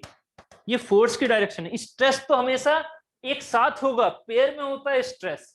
शियर कर रहा है ये स्ट्रेस पेयर में होता है हमेशा। ये फोर्स की डायरेक्शन थी प्लस और माइनस, यहां जो ये प्लस और माइनस आया है फोर्स की डायरेक्शन थी, ठीक है। ऐसे ही सिमिलरली समेशन एफ वाई के लिए कर लोगे। समेशन एफ वाई के लिए क्या हो जाएगा? प्लस मान लिया इसे ऊपर वाले को, नीचे वाले को मान लिया माइनस, तो यहां से क्या हो जाएगा? Tau x y into d y into 1, ठीक है। एंड माइनस में ये वाला नीचे जा रहा है, तो टाउ एक्स वाई माइनस में tau x y into d y into 1। कितना आंसर आ गया? 0। इसका मतलब समेशन एफ वाई भी क्या हो गया? 0 है कि नहीं? क्योंकि इसके अलावा और कोई वाई डायरेक्शन में नहीं है ना फोर्स। मेन कॉन्सेप्ट है ये वाला, मेन कॉन्सेप्ट है एम वाला, जरा चेक कीजिएगा इसे। मेन कॉन्सेप्ट है एम वाला, देखिएगा। अगर मैं एम के सेंस में लेके चला, तो मैंने लिया एक ओ पॉइंट, इस ओ पॉइंट के अबाउट मोमेंट बताओ। समेशन एम ओ 0 होना चाहिए, होना चाहिए अगर ये आपकी कंडीशन।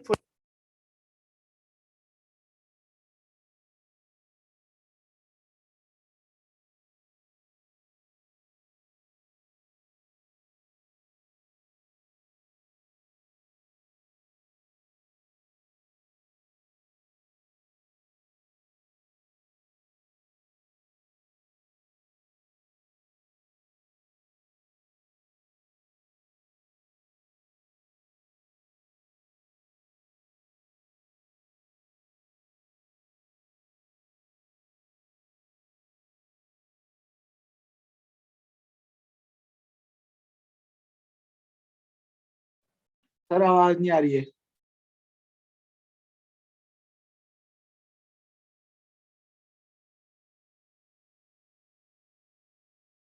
हाँ हाँ, तो हम यहाँ देख रहे थे कि जो F2 फोर्स इधर की तरफ हम मान के चल रहे हैं, हमने F2 सिर्फ और सिर्फ माना है, नाम दिया है यार इस वाले फोर्स को, जो tau Y x into d x into 1 है ना, उसको हमने F2 दे दिया। तो F2 इंटू 0 क्यों? क्योंकि ये O पॉइंट से ही जा रहा है, क्योंकि ये O पॉइंट से ही जा रहा है, इसलिए F2 इंटू 0 हो जाएगा, है ना, उसी पॉइंट से होके जा रहा है। साथ ही F4 प्लस कर लो, मर्जी है, ठीक है। F4 इंटू 0, क्योंकि ये भी 0 हो जाएगा। ये चीजें मैंने पहले समझा रखी है मोमेंट की आपको। दूसरी एक फोर्स कौन सी जा रही है? F3। F3 कितनी दूरी पर जा रहा है? dx पर। तो F3 इंटू dx आपने क्या मान लिया? इस डायरेक्शन को पॉजिटिव और ऐसे सेंस को निगेटिव, है ना। तो F3 इंटू, ये प्लस में हो गया, F3 into dx, F3 into dx, और साथ ही ये वाला जो सेंस हो गया वो क्या हो गया? इस पॉइंट के अबाउट F1, ये क्या हो गया? निगेटिव, है ना, क्लॉकवाइज। तो क्लॉकवाइज निगेटिव में F1 इंटू डिस्टेंस कितनी है? dy, F1 into dy should be 0 for equilibrium. क्योंकि हमें नहीं पता था कि ये F1 ऐसे ही जाएगा क्या, F1 हो सकता था उल्टा जाए और ये चीज उल्टी जाए, हो सकता था ये, ठीक है। बट हमने क्या किया, हमने ये मान के और इसे जीरो कर दिया। क्यों जीरो किया, क्योंकि ये इक्विलिब्रियम में होना चाहिए, चाहे कैसे भी जाए बट हो इक्विलिब्रियम में। तो यहां से हमारा सेंस क्या निकल के आया, ये तो जीरो जीरो हो गए, ठीक है। ये क्या बचा, F3 into d x equal to F1 into d y, F3 into d x equal to F1 into d y. So F3 की वैल्यू कितनी है, F3 की वैल्यू ये है, मतलब टाउ एक्स वाई इंटू में area, tau x y into में area, area कितना है ये, area tau x y into में एरिया, एरिया कितना हो गया, d y into one, d y into one, और इक्वल टू F1 की वैल्यू ये है, ये क्या है, tau Y x into area, area कितना है, डी एक्स इंटू वन, ठीक है। साथ में ये डी एक्स बचा तो इसे dx को भी लिखो, साथ में ये dy बचा तो इसे dy को भी लिखो। क्या मिला यहाँ से क्या मिला, ये जो चीजें हैं कैंसिल आउट हो गई, ये चीजें कैंसिल आउट हो गई, तो हमारे पास सीधा बच के आया tau x y equal to tau Y x, है ना। इसका मतलब क्या हुआ कि जब हमने ये चीज मानी और अगर ये चीज हमारी पॉजिटिव सेंस में आ रही है, इसका मतलब जो हमने माना है वो सही है, जो हमने माना है वो डायरेक्शन सही है, इसका मतलब यहाँ F1 इस साइड यानी कि टाउ वाई एक्स इस साइड होना चाहिए।